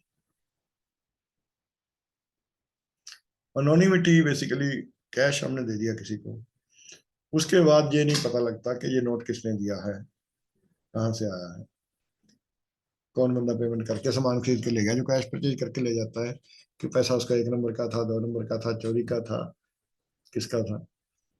लेकिन इसमें ऑडिट ट्रेल रहेगी। बाकी आने वाला टाइम बताएगा कि रिजर्व बैंक को इस तरह का सिस्टम बनाती है कि इसकी एनोनिमिटी, क्योंकि अगर उसने करेंसी को, डिजिटल करेंसी को कामयाब करना है, रिजर्व बैंक की भी तो ये है ना कि अपनी करेंसी की, देखो, करेंसी मेंटेन करना, करेंसी को डिस्ट्रीब्यूट करना रिजर्व बैंक के लिए भी, गवर्नमेंट के लिए बहुत बड़ी कॉस्ट है। आप सोचो जरा, कितनी कॉस्ट पड़ती है। करेंसी चेस्ट इंडिया में लेंथ एंड ब्रेड्थ में खुली हुई है, और रिजर्व बैंक की खर्चा रिजर्व बैंक देता है। ऑफ कोर्स बैंकों को भी पड़ता है, रिजर्व बैंक बैंकों दोनों को पड़ता है। उसकी मेंटेनेंस के लिए जब करेंसी जो हो जाती है, खराब हो जाती है, अनइशेबल हो जाती है, डर्टी हो जाती है, सॉइल्ड नोट हो जाते हैं, और रिजर्व बैंक के पास वापस जाते हैं, फिर वो उनको जलाते हैं, मतलब बहुत इनॉर्मस वर्क इन्वॉल्व है करेंसी प्रिंटिंग का। प्रिंटिंग के अंदर सबसे बड़ा एक रिस्क और क्या है, डुप्लीकेट प्रिंटिंग का में रिस्क नहीं, करेंसी के यूसेस में डुप्लीकेट करेंसी का रिस्क। परहैप्स डिमोनेटाइजेशन के समय यही बोला गया था गवर्नमेंट की ओर से कि डुप्लीकेट करेंसी को बीट आउट करना हमारा एक पर्पज है। सो अगर सीबीडीसी या डिजिटल करेंसी चालू हो जाती है with some features such as anonymity, it can definitely be successful in India also। जब लोगों को ये सक्सेस का इसकी, ये फ्रैंकली, यहाँ पे पैरेलल इकोनॉमी इंडिया में काफी चल रही है। अनोनिमस को कैश की ट्रांजेक्शन होती हैं, 2 नंबर की ट्रांजेक्शन होती हैं, टैक्स के दायरे से बाहर होती हैं, वो शायद इसमें नहीं हो पाएंगी। बाकी आने वाला टाइम बताएगा, क्योंकि 2 नंबर की ट्रांजेक्शन तो वैसे ही government day by day curve कर रही है। जीएसटी आने के बाद और भी बहुत हो गया कि ट्रांजेक्शन कर पाना इतना ईजी नहीं रहा। शायद सारी ट्रांजैक्शन ही दायरे में तो आ जाएंगी गवर्नमेंट के नेटवर्क में, टैक्स इंफॉर्मेशन नेटवर्क के दायरे में तो आ जाएंगी। तो ज्यादातर लोग फिर डिजिटल करेंसी यूज करने लग जाएंगे, डिजिटल करेंसी, फिजिकल करेंसी की जरूरत कम हो जाएगी डिजिटल करेंसी के पॉपुलराइज होने के बाद।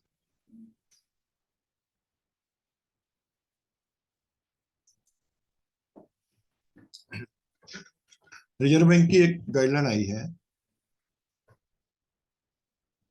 कि minimum investment grading rating, investment grade rating होगी, ये डिपॉजिट्स एनबीएफसी कोई भी अपनी डिपॉजिट स्कीम लेके आएगा, उसकी ट्रिपल बी माइनस किसी भी से भी रजिस्टर्ड क्रेडिट रेटिंग एजेंसी से होने लेनी चाहिए उस एनबीएफसी को, अगर अपने डिपॉजिट स्कीम उसने लेके आनी है। बैंक लोन के लिए भी आपको मालूम होगा, बैंक लोन के लिए भी बैंकों की ये गाइडलाइन है कि minimum investment grade rating triple B minus होती है। हमने अगर लोन देना है, ट्रिपल बी माइनस से नीचे जो ग्रेड होता है उसको इन्वेस्टमेंट ग्रेड नहीं माना जाता, स्पेकुलेटिव ग्रेड माना जाता है। जो ये बैंक लोन जो देते हैं हम कॉर्पोरेट्स को, इसी तरह आरबीआई ने इशू की है ये गाइडलाइन, एनबीएफसी तभी अपनी डिपॉजिट स्कीम को लॉन्च कर पाएंगे, ठीक है, जब उनकी ट्रिपल बी माइनस कोई रेटिंग होगी।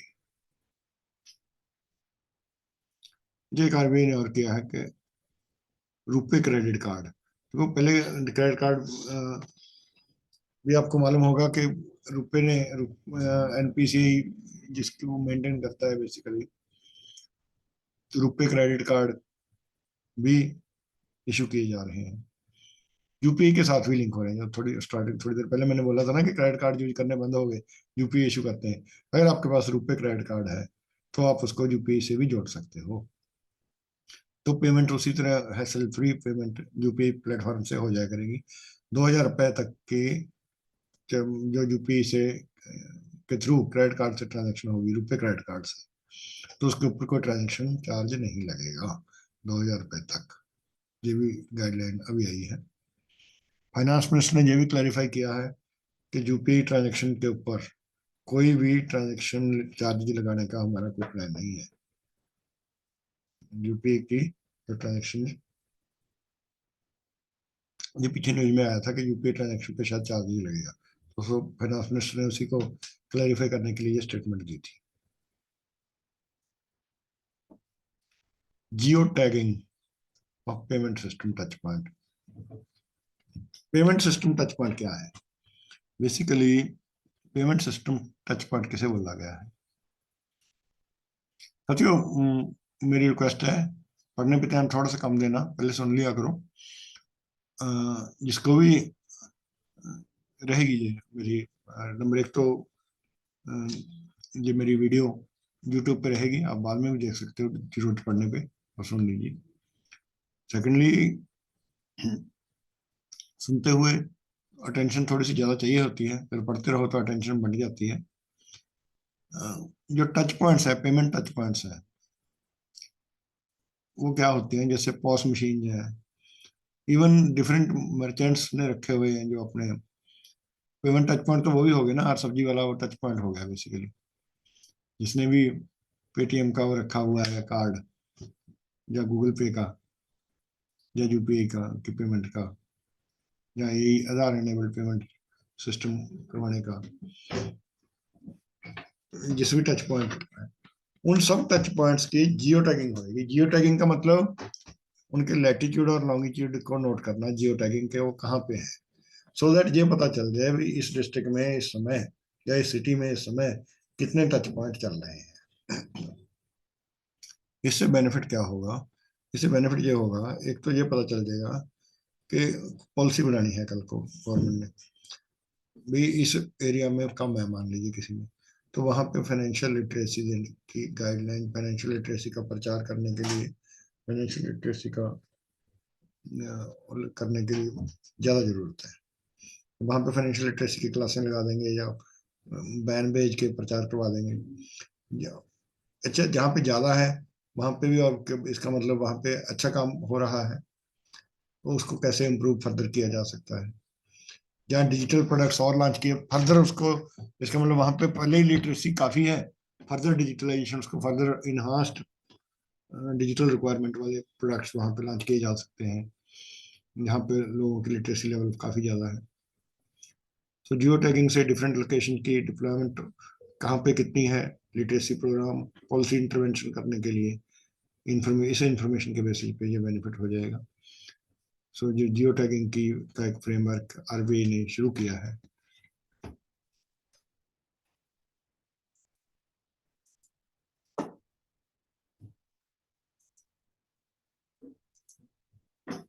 अब हम चर्चा करेंगे आरबीआई की मॉनेटरी एंड क्रेडिट पॉलिसी की।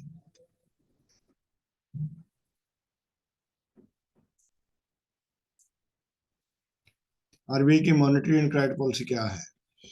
बेसिकली मॉनेटरी पॉलिसी होती क्या है?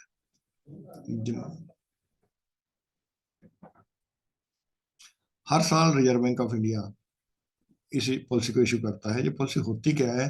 Basically it relates to monetary matters of the country.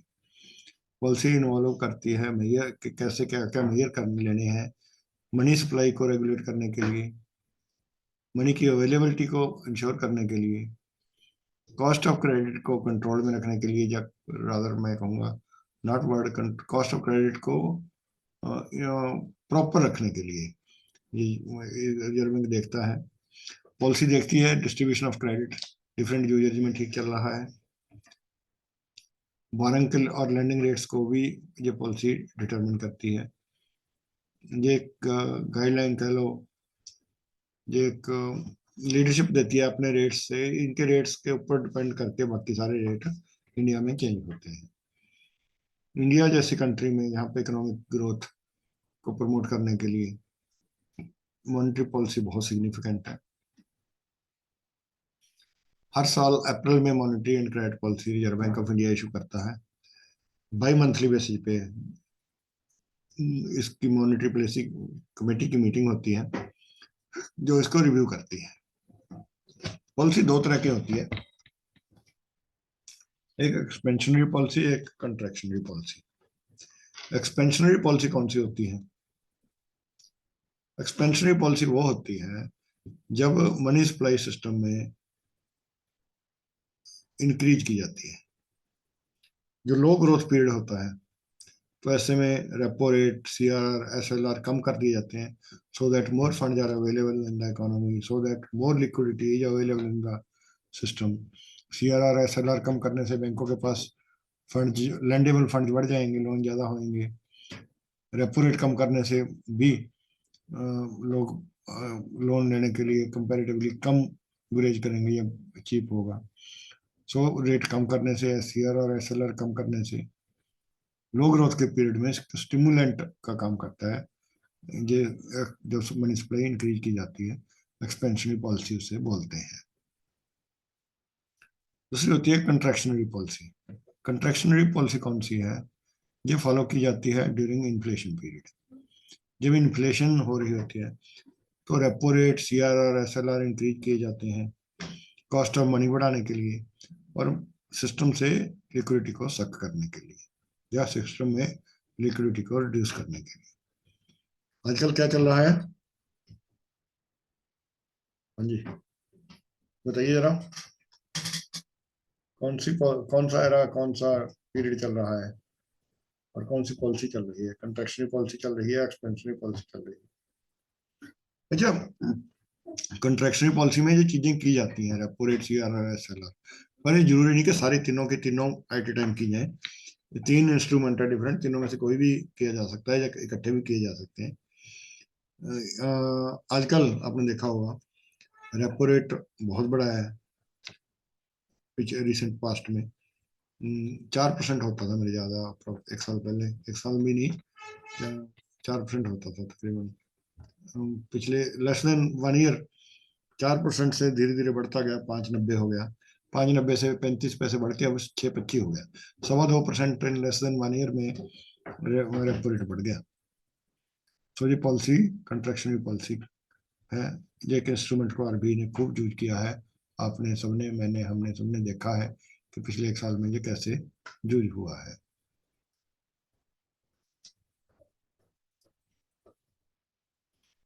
क्योंकि मॉनेटरी पॉलिसी कमेटी होती है। मॉनेटरी पॉलिसी कमेटी क्या करती है? रेट्स फिक्स करती है टारगेटेड इन्फ्लेशन रेट को मद्देनजर रखते हुए। टारगेटेड इन्फ्लेशन रेट क्या होता है? इन्फ्लेशन का एक टारगेट होता है, गवर्नमेंट ऑफ इंडिया फिक्स करती है, 5 साल में एक बार फिक्स करती है कि ये अब हमारा इन्फ्लेशन का टारगेट होगा। Current inflation target government of India ने जो फिक्स किया हुआ है कितना है? 4%। उसके अंदर प्लस माइनस 2% की गुंजाइश होती है। प्लस माइनस 2% तक अलाउड, अलाउड वर्ड तो नहीं यूज करेंगे, मतलब एक मोटा मोटा उसने किया है, मोटा मोटा फिक्स कर दिया कि 4% प्लस माइनस 2% कर देते हैं।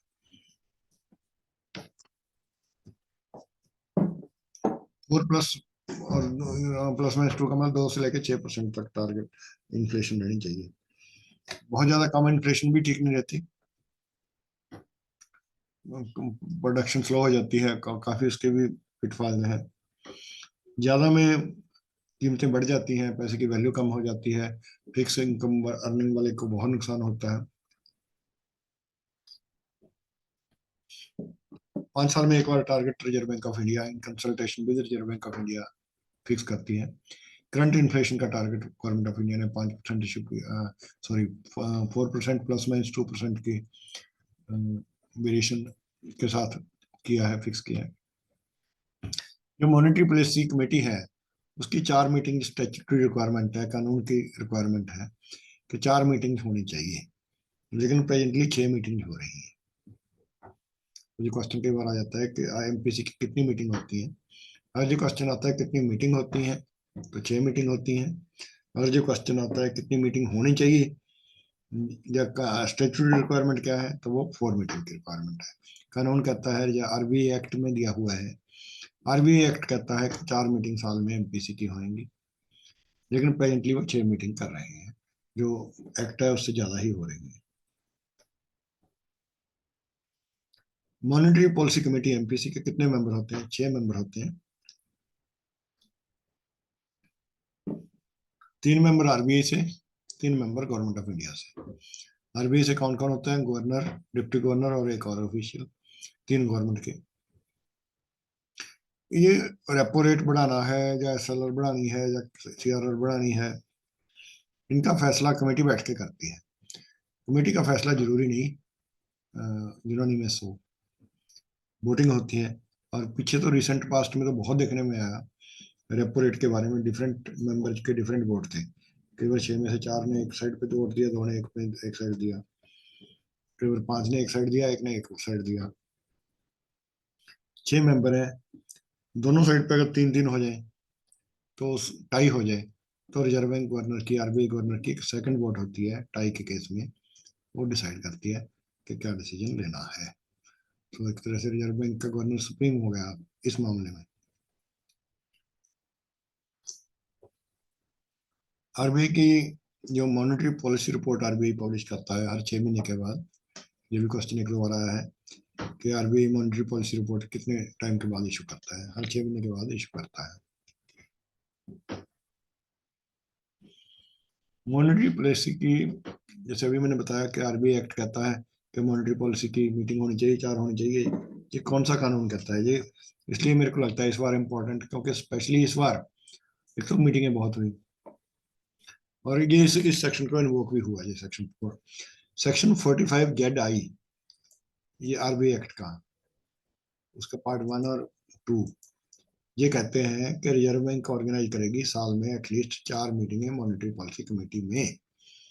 ठीक है, जो उसका मीटिंग शेड्यूल है साल का monetary, and the meeting schedule of the monetary policy committee for a year shall be published at least 1 year before the first meeting of that year।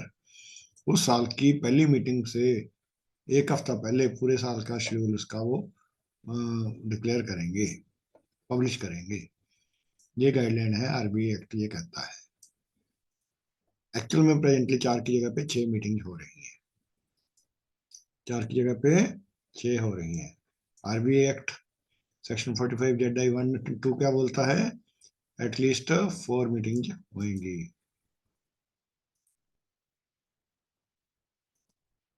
Actual कितनी हो रही है? 6।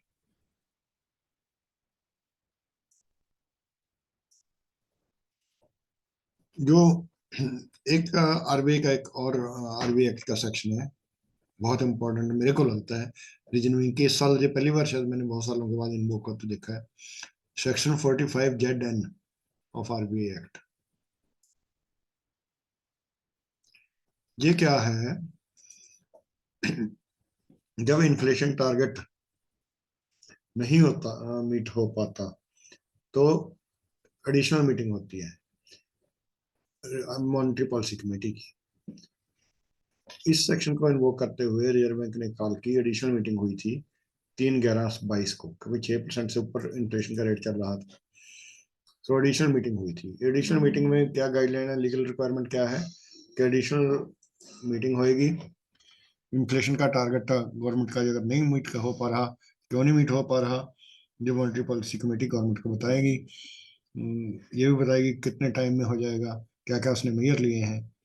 सो इसके मद्देनजर एक एडिशनल एमपीसी की मीटिंग 3/11/22 को सेक्शन 45 ZN को इन्वोक करते हुए अभी हुई है, इसलिए इम्पोर्टेंट है। उसने मीटिंग हुई बकायदा, मीटिंग में उसने आरबीआई को क्या बोला वो पब्लिक नहीं किया गया। गवर्नमेंट को डेफिनेटली उसने रिप्लाई दिया होगा कि क्यों नहीं हो पाई, कितनी देर में हो जाएगी।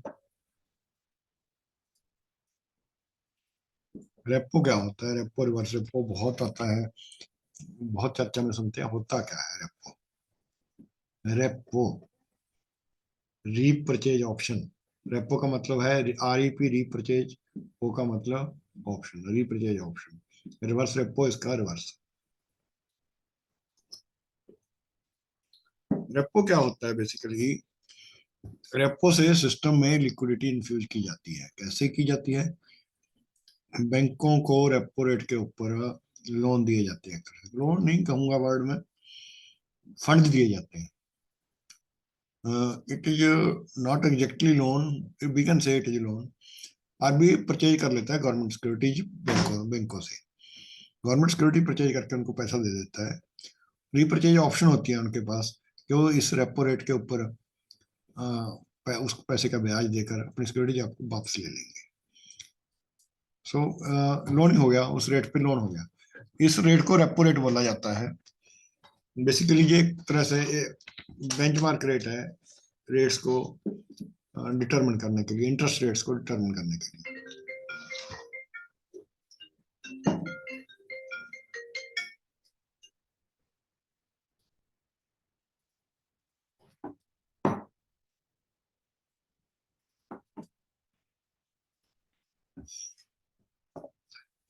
सो रेपो होता है जब बैंक्स को फंड देते दिए जाते हैं रिजर्व बैंक द्वारा। रेपो रेट के ऊपर फंड दिए जाते हैं। कितने फंड दिए जाते हैं? जितने की वो सिक्योरिटीज देता है, गवर्नमेंट सिक्योरिटीज देता है। गवर्नमेंट सिक्योरिटीज एक तरह से सिक्योरिटी के फॉर्म में रिजर्व बैंक को बैंक देते हैं, जिसके फिर रेपो रेट के ऊपर लोन मिल जाता है। जब बैंक पैसे वापस दे देगा तो उसको सिक्योरिटी वापस मिल जाती है। रिपरचेज की ऑप्शन बैंकों के पास होती है। रिवर्स रेपो इसके उल्ट होता है। उल्ट मतलब रिवर्स। क्या होता है? जब बैंकों के पास पैसा फ्लश है, या आरबीआई को फ्लश नहीं भी है, आरबीआई को पैसे की जरूरत है, तो आरबीआई बैंकों से पैसा ले लेता है, बैंकों को सिक्योरिटी दे देता है।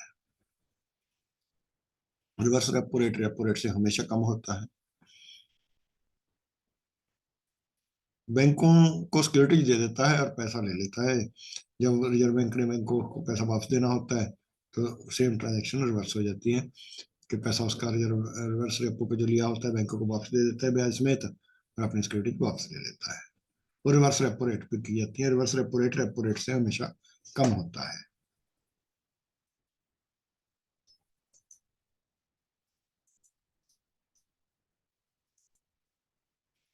इसे लिक्विडिटी एडजस्टमेंट फैसिलिटी भी बोला जाता है, रेपो और रिवर्स रेपो को।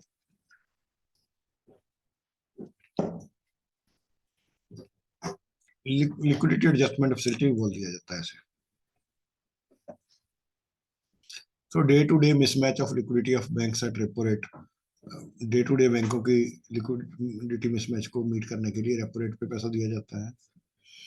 कौन सी सिक्योरिटीज बैंक आरबीआई लेता है? कहने में कह लो जिसके बदले में रेपो रेट उसको दिया जाता है, वो सिक्योरिटी जो एसएलआर एलिजिबल सिक्योरिटीज है, गवर्नमेंट ऑफ इंडिया की डेटेड सिक्योरिटीज होती हैं या टीबिल होते हैं, उन सिक्योरिटीज को लेके बैंक देता है, रिजर्व बैंक देता है रेपो रेट पे, सिक्योरिटीज लेता है हमसे बैंकों से, तो हमें पैसा दे देता है। लेकिन हमारी मिसमैच जो day to day mismatch liquidity का, उसकी प्रॉब्लम इससे सॉल्व हो जाती है। So we can say liquidity adjustment facility is a tool used in monetary policy primarily by RBI that allows banks to borrow money through repurchase agreements or repos or to make loans to RBI through reverse repo agreements. So एक tool है liquidity adjustment facility, monetary policy का बहुत बड़ा tool है जो RBI द्वारा use किया जाता है, जो बैंकों को परमिट करता है रिपर्चेज एग्रीमेंट्स के जरिए फंड बारो करने के लिए, जब बैंक आरबीआई को लोन देने के लिए थ्रू रिवर्स रेपो एग्रीमेंट्स के जरिए। तो ये लिक्विडिटी एडजस्टमेंट फैसिलिटी है। रेपो एंड रिवर्स रेपो पे ये ट्रांजेक्शन होती है। एक होती है मार्जिनल स्टैंडिंग फैसिलिटी, थोड़ा सा डिफरेंस है इसमें। जो तो ऊपर से करी थी हमने लिक्विडिटी एडजस्टमेंट फैसिलिटी या रेपो, इसमें अब आ गया marginal standing facility. Almost similar की है, रेपो की तरह की है, थोड़ा सा इसमें डिफरेंस है। रेपो में तो हम सिक्योरिटी देते हैं आरबीआई को, सिक्योरिटी देके हम उससे पैसा उधार ले लेते हैं, टाइम आने पे हम पैसा वापस दे देते हैं, सिक्योरिटी अपनी वापस ले लेते हैं। मार्जिनल स्टैंडिंग फैसिलिटी में भी सिक्योरिटी देते हैं, सिक्योरिटी के बेसिस पे ही हमें उधार मिलता है, लेकिन थोड़ा सा इसमें गैप डिफरेंस है। क्या डिफरेंस है, यही एग्जामिनेशन पॉइंट ऑफ व्यू से क्वेश्चन बनता है। एक तो जो हमारे पास एसएलआर में सिक्योरिटीज होती है, एसएलआर की भी हमारा दायित्व होता है, बैंक की रिस्पॉन्सिबिलिटी होती है कि एसएलआर एट ए गिवन टाइम इतने परसेंट मेंटेन करनी है। जैसे प्रैक्टिकली प्रेजेंटली 18% चल रही है, 18% हमें बैंकों को अपनी एनडीटीएल का 18% लिक्विड फॉर्म में स्टैट्यूटरी लिक्विडिटी रेशो को मेंटेन करने के लिए, लिक्विडिटी मेंटेन करने के लिए कुछ liquid security government of India security या ट्रेजरी मेंटेन करने पड़ते हैं। अगर सिक्योरिटी को ज्यादा मेंटेन करेंगे क्योंकि उस पर ऊपर रिटर्न कम होती है तो प्रॉफिटेबिलिटी कम हो जाती है, फिर हम लोन नहीं दे पाएंगे। इसलिए बैंकों की ये नॉर्मली ये कहा जाता है कि कोशिश यही होती है कि एसएलआर पे उतनी ही सिक्योरिटी रखी जाए जितनी मिनिमम रिक्वायर्ड है, जरूरी है। अगर ये ज्यादा रह जाए तो बैंक इंटरेस्ट इस पे कम मिलता है, लोन पे ज्यादा मिलता है, प्रॉफिटेबिलिटी कम हो जाएगी। अगर एसएलआर जितनी रिक्वायर्ड है उससे कम रहेगी सिक्योरिटी तो हमें रिजर्व बैंक से पेनल्टी लगती है। सो मोटा मोटा ये है कि एसएलआर के इक्विवेलेंट सिक्योरिटी चाहिए। मार्जिनल स्टैंडिंग फैसिलिटी में जो हमारी बैंक की एसएलआर वाली सिक्योरिटी है, उन सिक्योरिटीज में से कुछ सिक्योरिटीज को गहने रख के उन सिक्योरिटीज को बेच के कह लो, जा गहने का हो जा बेच को हो, क्योंकि रेपो एक तरह से दोनों चीजें ही हैं। टेम्पररी पहले गहने रखी जाती हैं, वो पे सेल की जाती हैं, बेसिकली रिपर्चेज की ऑप्शन होती है, उसको गहने नहीं कह सकते टेक्निकली हम, सेल की जाती है, रिपर्चेज करके वापस बाद में ले लेते हैं। मार्जिनल स्टैंडिंग फैसिलिटी में वो सिक्योरिटीज हम देते हैं रिजर्व बैंक को, लेकिन कौन सी देते हैं, एसएलआर वाली सिक्योरिटीज में से दे सकते हैं।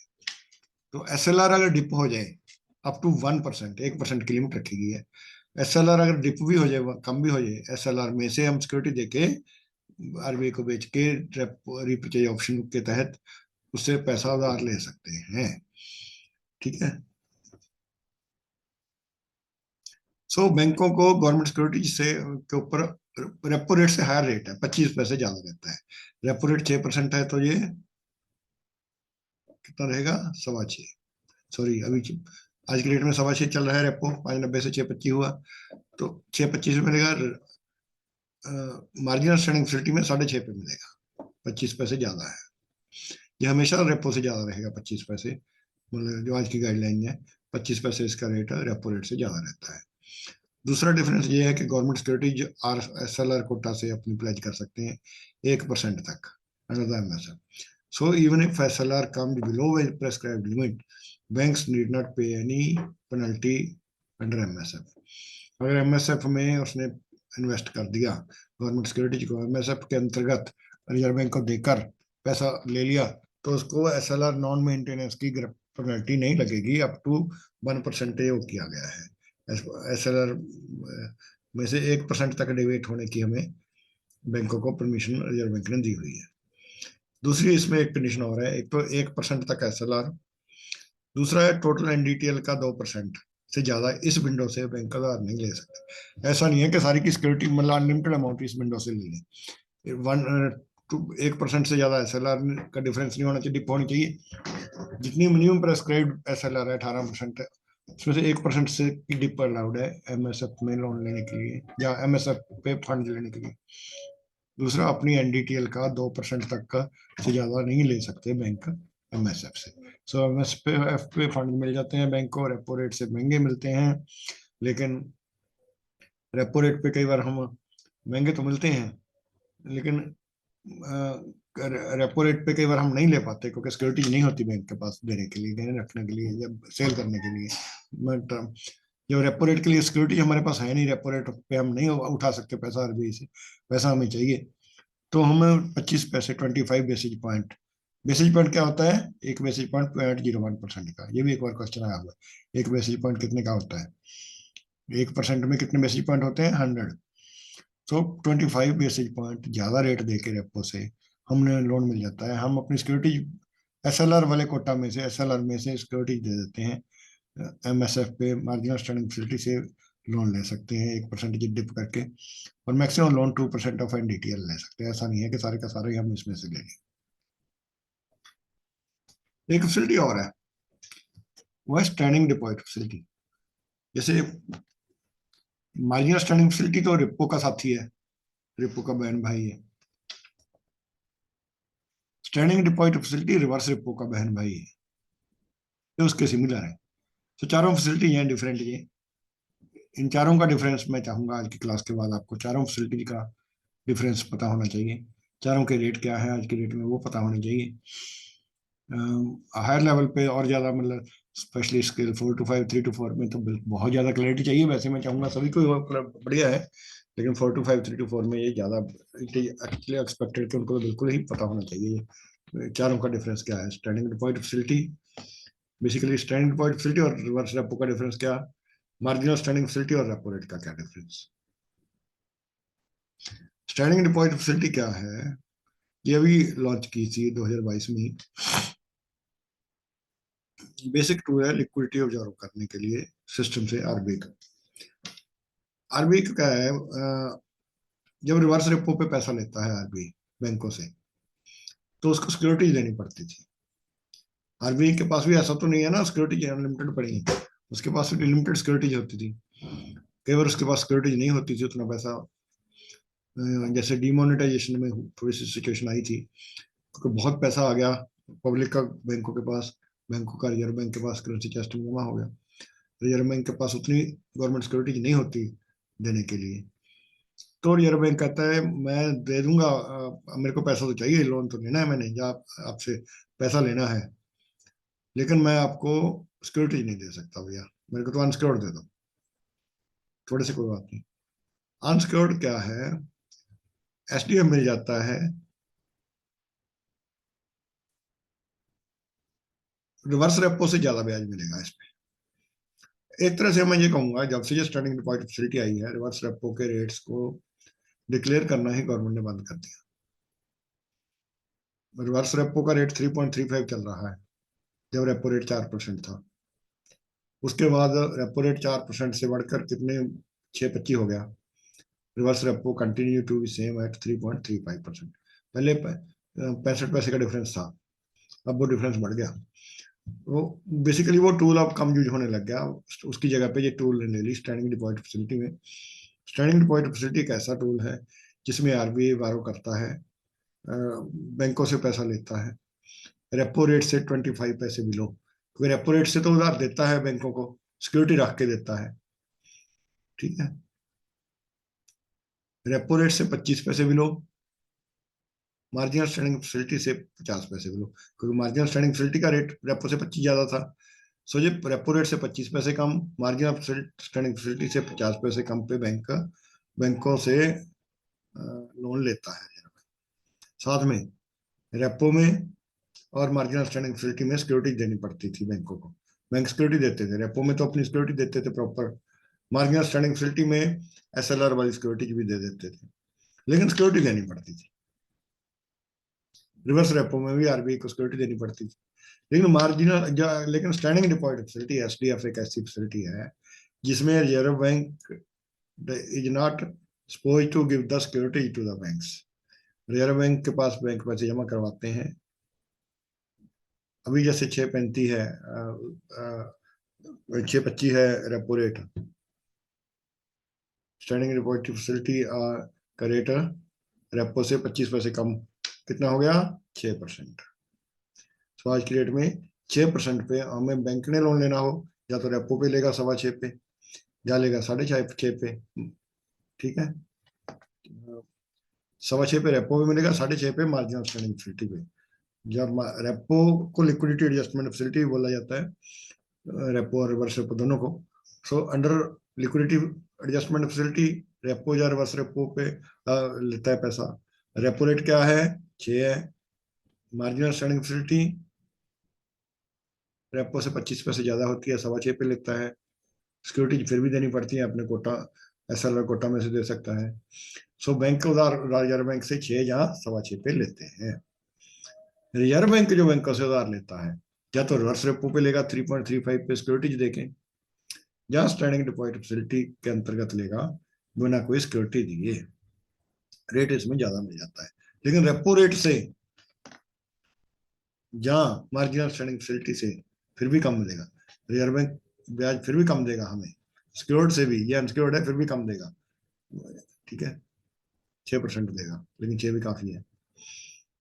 जब बैंकों को tremendous amount of money banking system से रिवर्स रेपो विंडो से लेना पड़ता होता है, तो रिक्वायर्ड वॉल्यूम गवर्नमेंट सिक्योरिटीज या रिजर्व बैंक के पास नहीं होते, जैसे कि डिमोनेटाइजेशन में हुआ था, मैंने पहले बताया थोड़ी देर पहले। So in a sense we can say SDF क्या है? SDF is a collateral free arrangement, meaning that RBI need not give collateral for the liquidity absorption.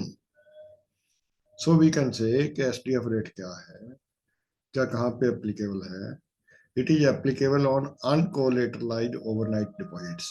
Basically overnight deposits, जब पैसा हमारे पास सरप्लस बचा, बिना कोई कोलेटर लिए हम ओवरनाइट रिजर्व बैंक को दे देते हैं, या रिजर्व बैंक को जरूरत होती है वो ले लेता है। So it acts as a financial stability tool, जब आरबीआई इसको इन्वोक करके पैसा बैंकों से लेता है। ठीक है। तो ओवरनाइट डिपॉजिट फैसिलिटी है ये एसडीएफ क्या है? जो बैंक अपनी एक्सेस लिक्विडिटी को पार्क करके ब्याज कमा सकते हैं। रिवर्स रेपो से ज्यादा एफिशिएंट है, क्योंकि उसमें जी सेक्स गवर्नमेंट सिक्योरिटी पहले सेल करनी पड़ती थी, फिर रीपर्चेज करते थे। इसमें गवर्नमेंट सिक्योरिटी की ट्रांजेक्शन बीच में नहीं होती, गवर्नमेंट सिक्योरिटी का बीच में नहीं आती। ठीक है। अब मेरे ख्याल से आप सबको चारों का फर्क देखिए, रेपो और मार्जिन आउटस्टैंडिंग फैसिलिटी दोनों एक सी है। रेपो 6% पे लेता है बैंक, रेपो पे उधार लेते हैं आरबीआई से, सिक्योरिटी दे के लेते हैं। कौन सी सिक्योरिटी? जो एसएलआर के लिए एलिजिबल है, सेम सिक्योरिटी जहां होती है। मार्जिन स्टैंडिंग फैसिलिटी में भी सिक्योरिटी देके लेते हैं, लेकिन अपनी एसएलआर में से 1% डिप करके, या to not more than 2% of their NDTL margin standing facility में लोन बैंक ले लेते हैं आरबीआई से। ये दोनों आरबीआई से लोन लेने के लिए है, रेपो रेट भी, एमएसआर भी। स्टैंडिंग डिपॉजिट फैसिलिटी आरबीआई को लोन देने के लिए है, आरबीआई को डिपॉजिट देने के लिए है, या ये कह लो रिवर्स रेपो भी सेम था। रिवर्स रेपो का रेट कम होता है, रिवर्स रेपो में रिजर्व बैंक हमें सिक्योरिटी देता है, लेकिन स्टैंडिंग डिपॉजिट फैसिलिटी में हमें कोई सिक्योरिटी नहीं दी जाती। रिवर्स रेपो के मुकाबले रेट बहुत ज्यादा होता है इसका, लेकिन रेपो से रेट फिर भी कम होता है। हालांकि रेपो रेट है जो, उसमें सिक्योरिटी भी देते हैं बैंक, एसडीएफ में भी सिक्योरिटी देते हैं, लेकिन उससे रेट फिर भी ये कम रहता है। स्टैंडिंग डिपॉजिट फैसिलिटी में रेपो के मुकाबले 25 पैसे कम, मार्जिन स्टैंडिंग फैसिलिटी से 50 पैसे कम।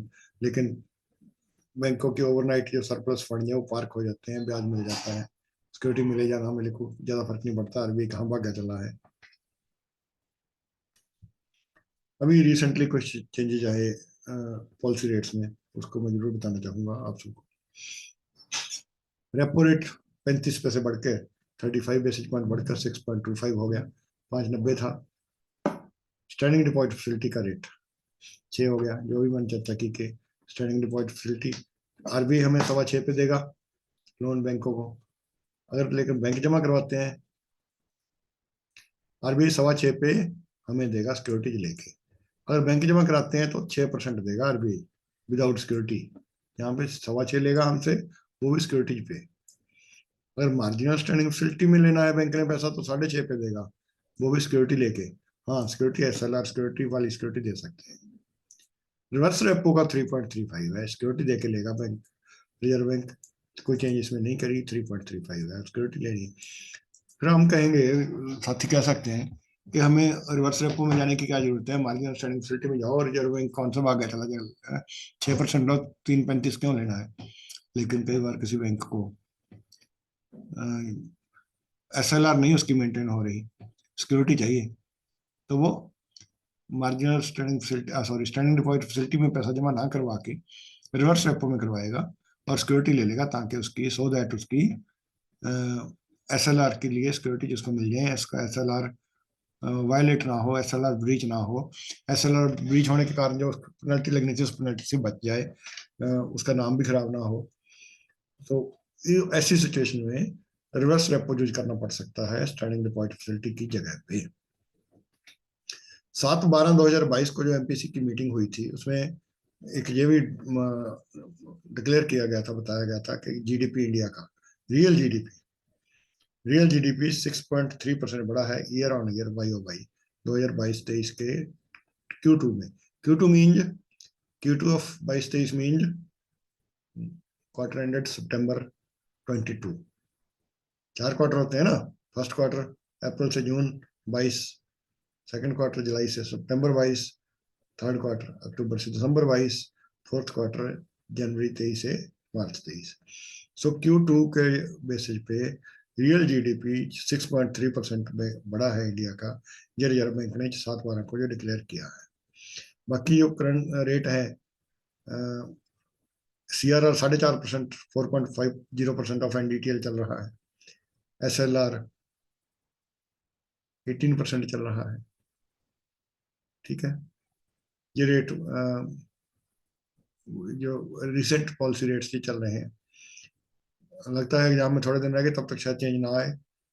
ठीक है, लेकिन फिर भी मेरी आपसे रिक्वेस्ट है कि आप रिजर्व बैंक की साइट एग्जाम के समय देख लेना। रिजर्व बैंक की साइट देखने की जरूरत नहीं है, आप मेरी साइट पे भी जा सकते हो।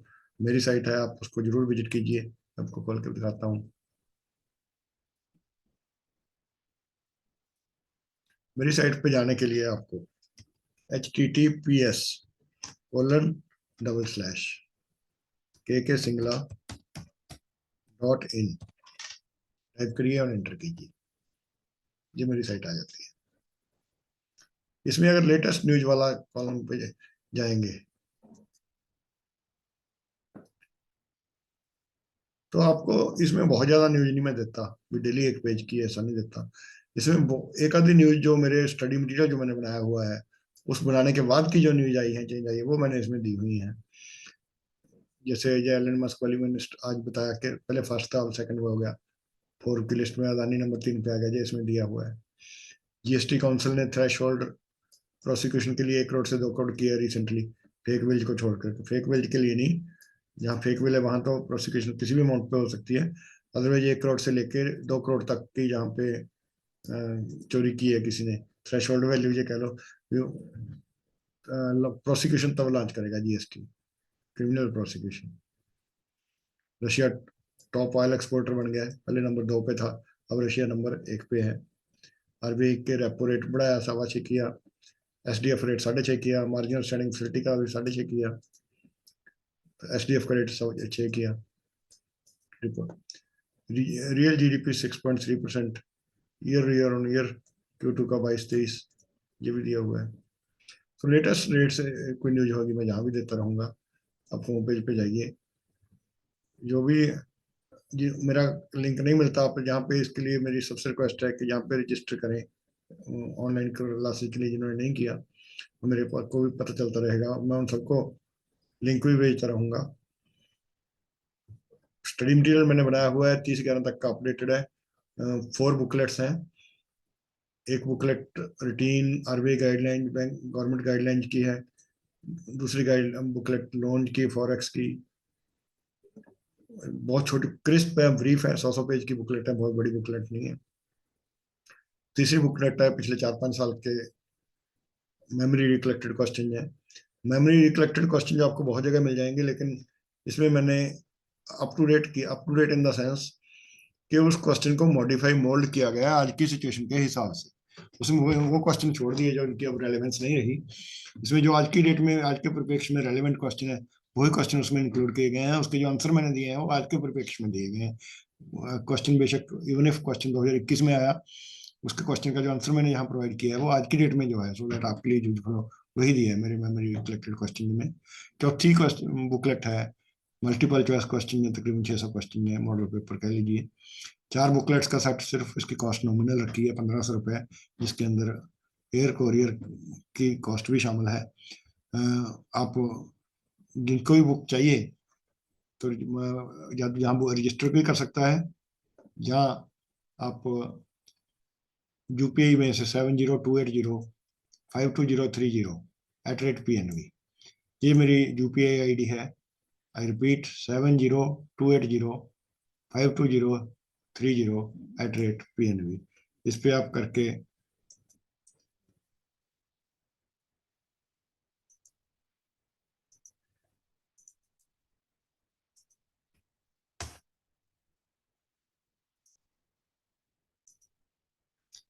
इस UPI ID पे 1500 रुपये रिमिट करके आप अपना रजिस्टर करके यहीं पे एड्रेस डाल दीजिए, जहाँ मेरे मोबाइल नंबर पे, ये मेरा मोबाइल नंबर है। इस मोबाइल नंबर पे व्हाट्सअप कर दीजिए अपना एड्रेस, कोरियर आपको साथ के साथ हो जाएगा सेम डे, कोशिश करेंगे करवाने की। या नेक्स्ट डे। तो इस नंबर पे वैसे भी जिन्होंने रजिस्टर किया है उनको सबको आज भेज दिया गया था, आ गया होगा आपके पास, सबके पास लिंक आया होगा। सो किसी ने बुक स्टडी मटेरियल लेना है तो नॉमिनल कॉस्ट 1500 रुपये रखी हुई है। यूपीआई द्वारा इस उसमें भेज सकते हैं आप, एडमिट कर सकते हैं 1500 रुपये करके, आपको बुक्स मिल जाएंगी। अब के लिए सिर्फ इतना ही। अब ब्रेक करते हैं, तकरीबन 1 घंटे के बाद हम दोबारा मिलेंगे नेक्स्ट टॉपिक को लेके। ठीक है, तब के लिए अब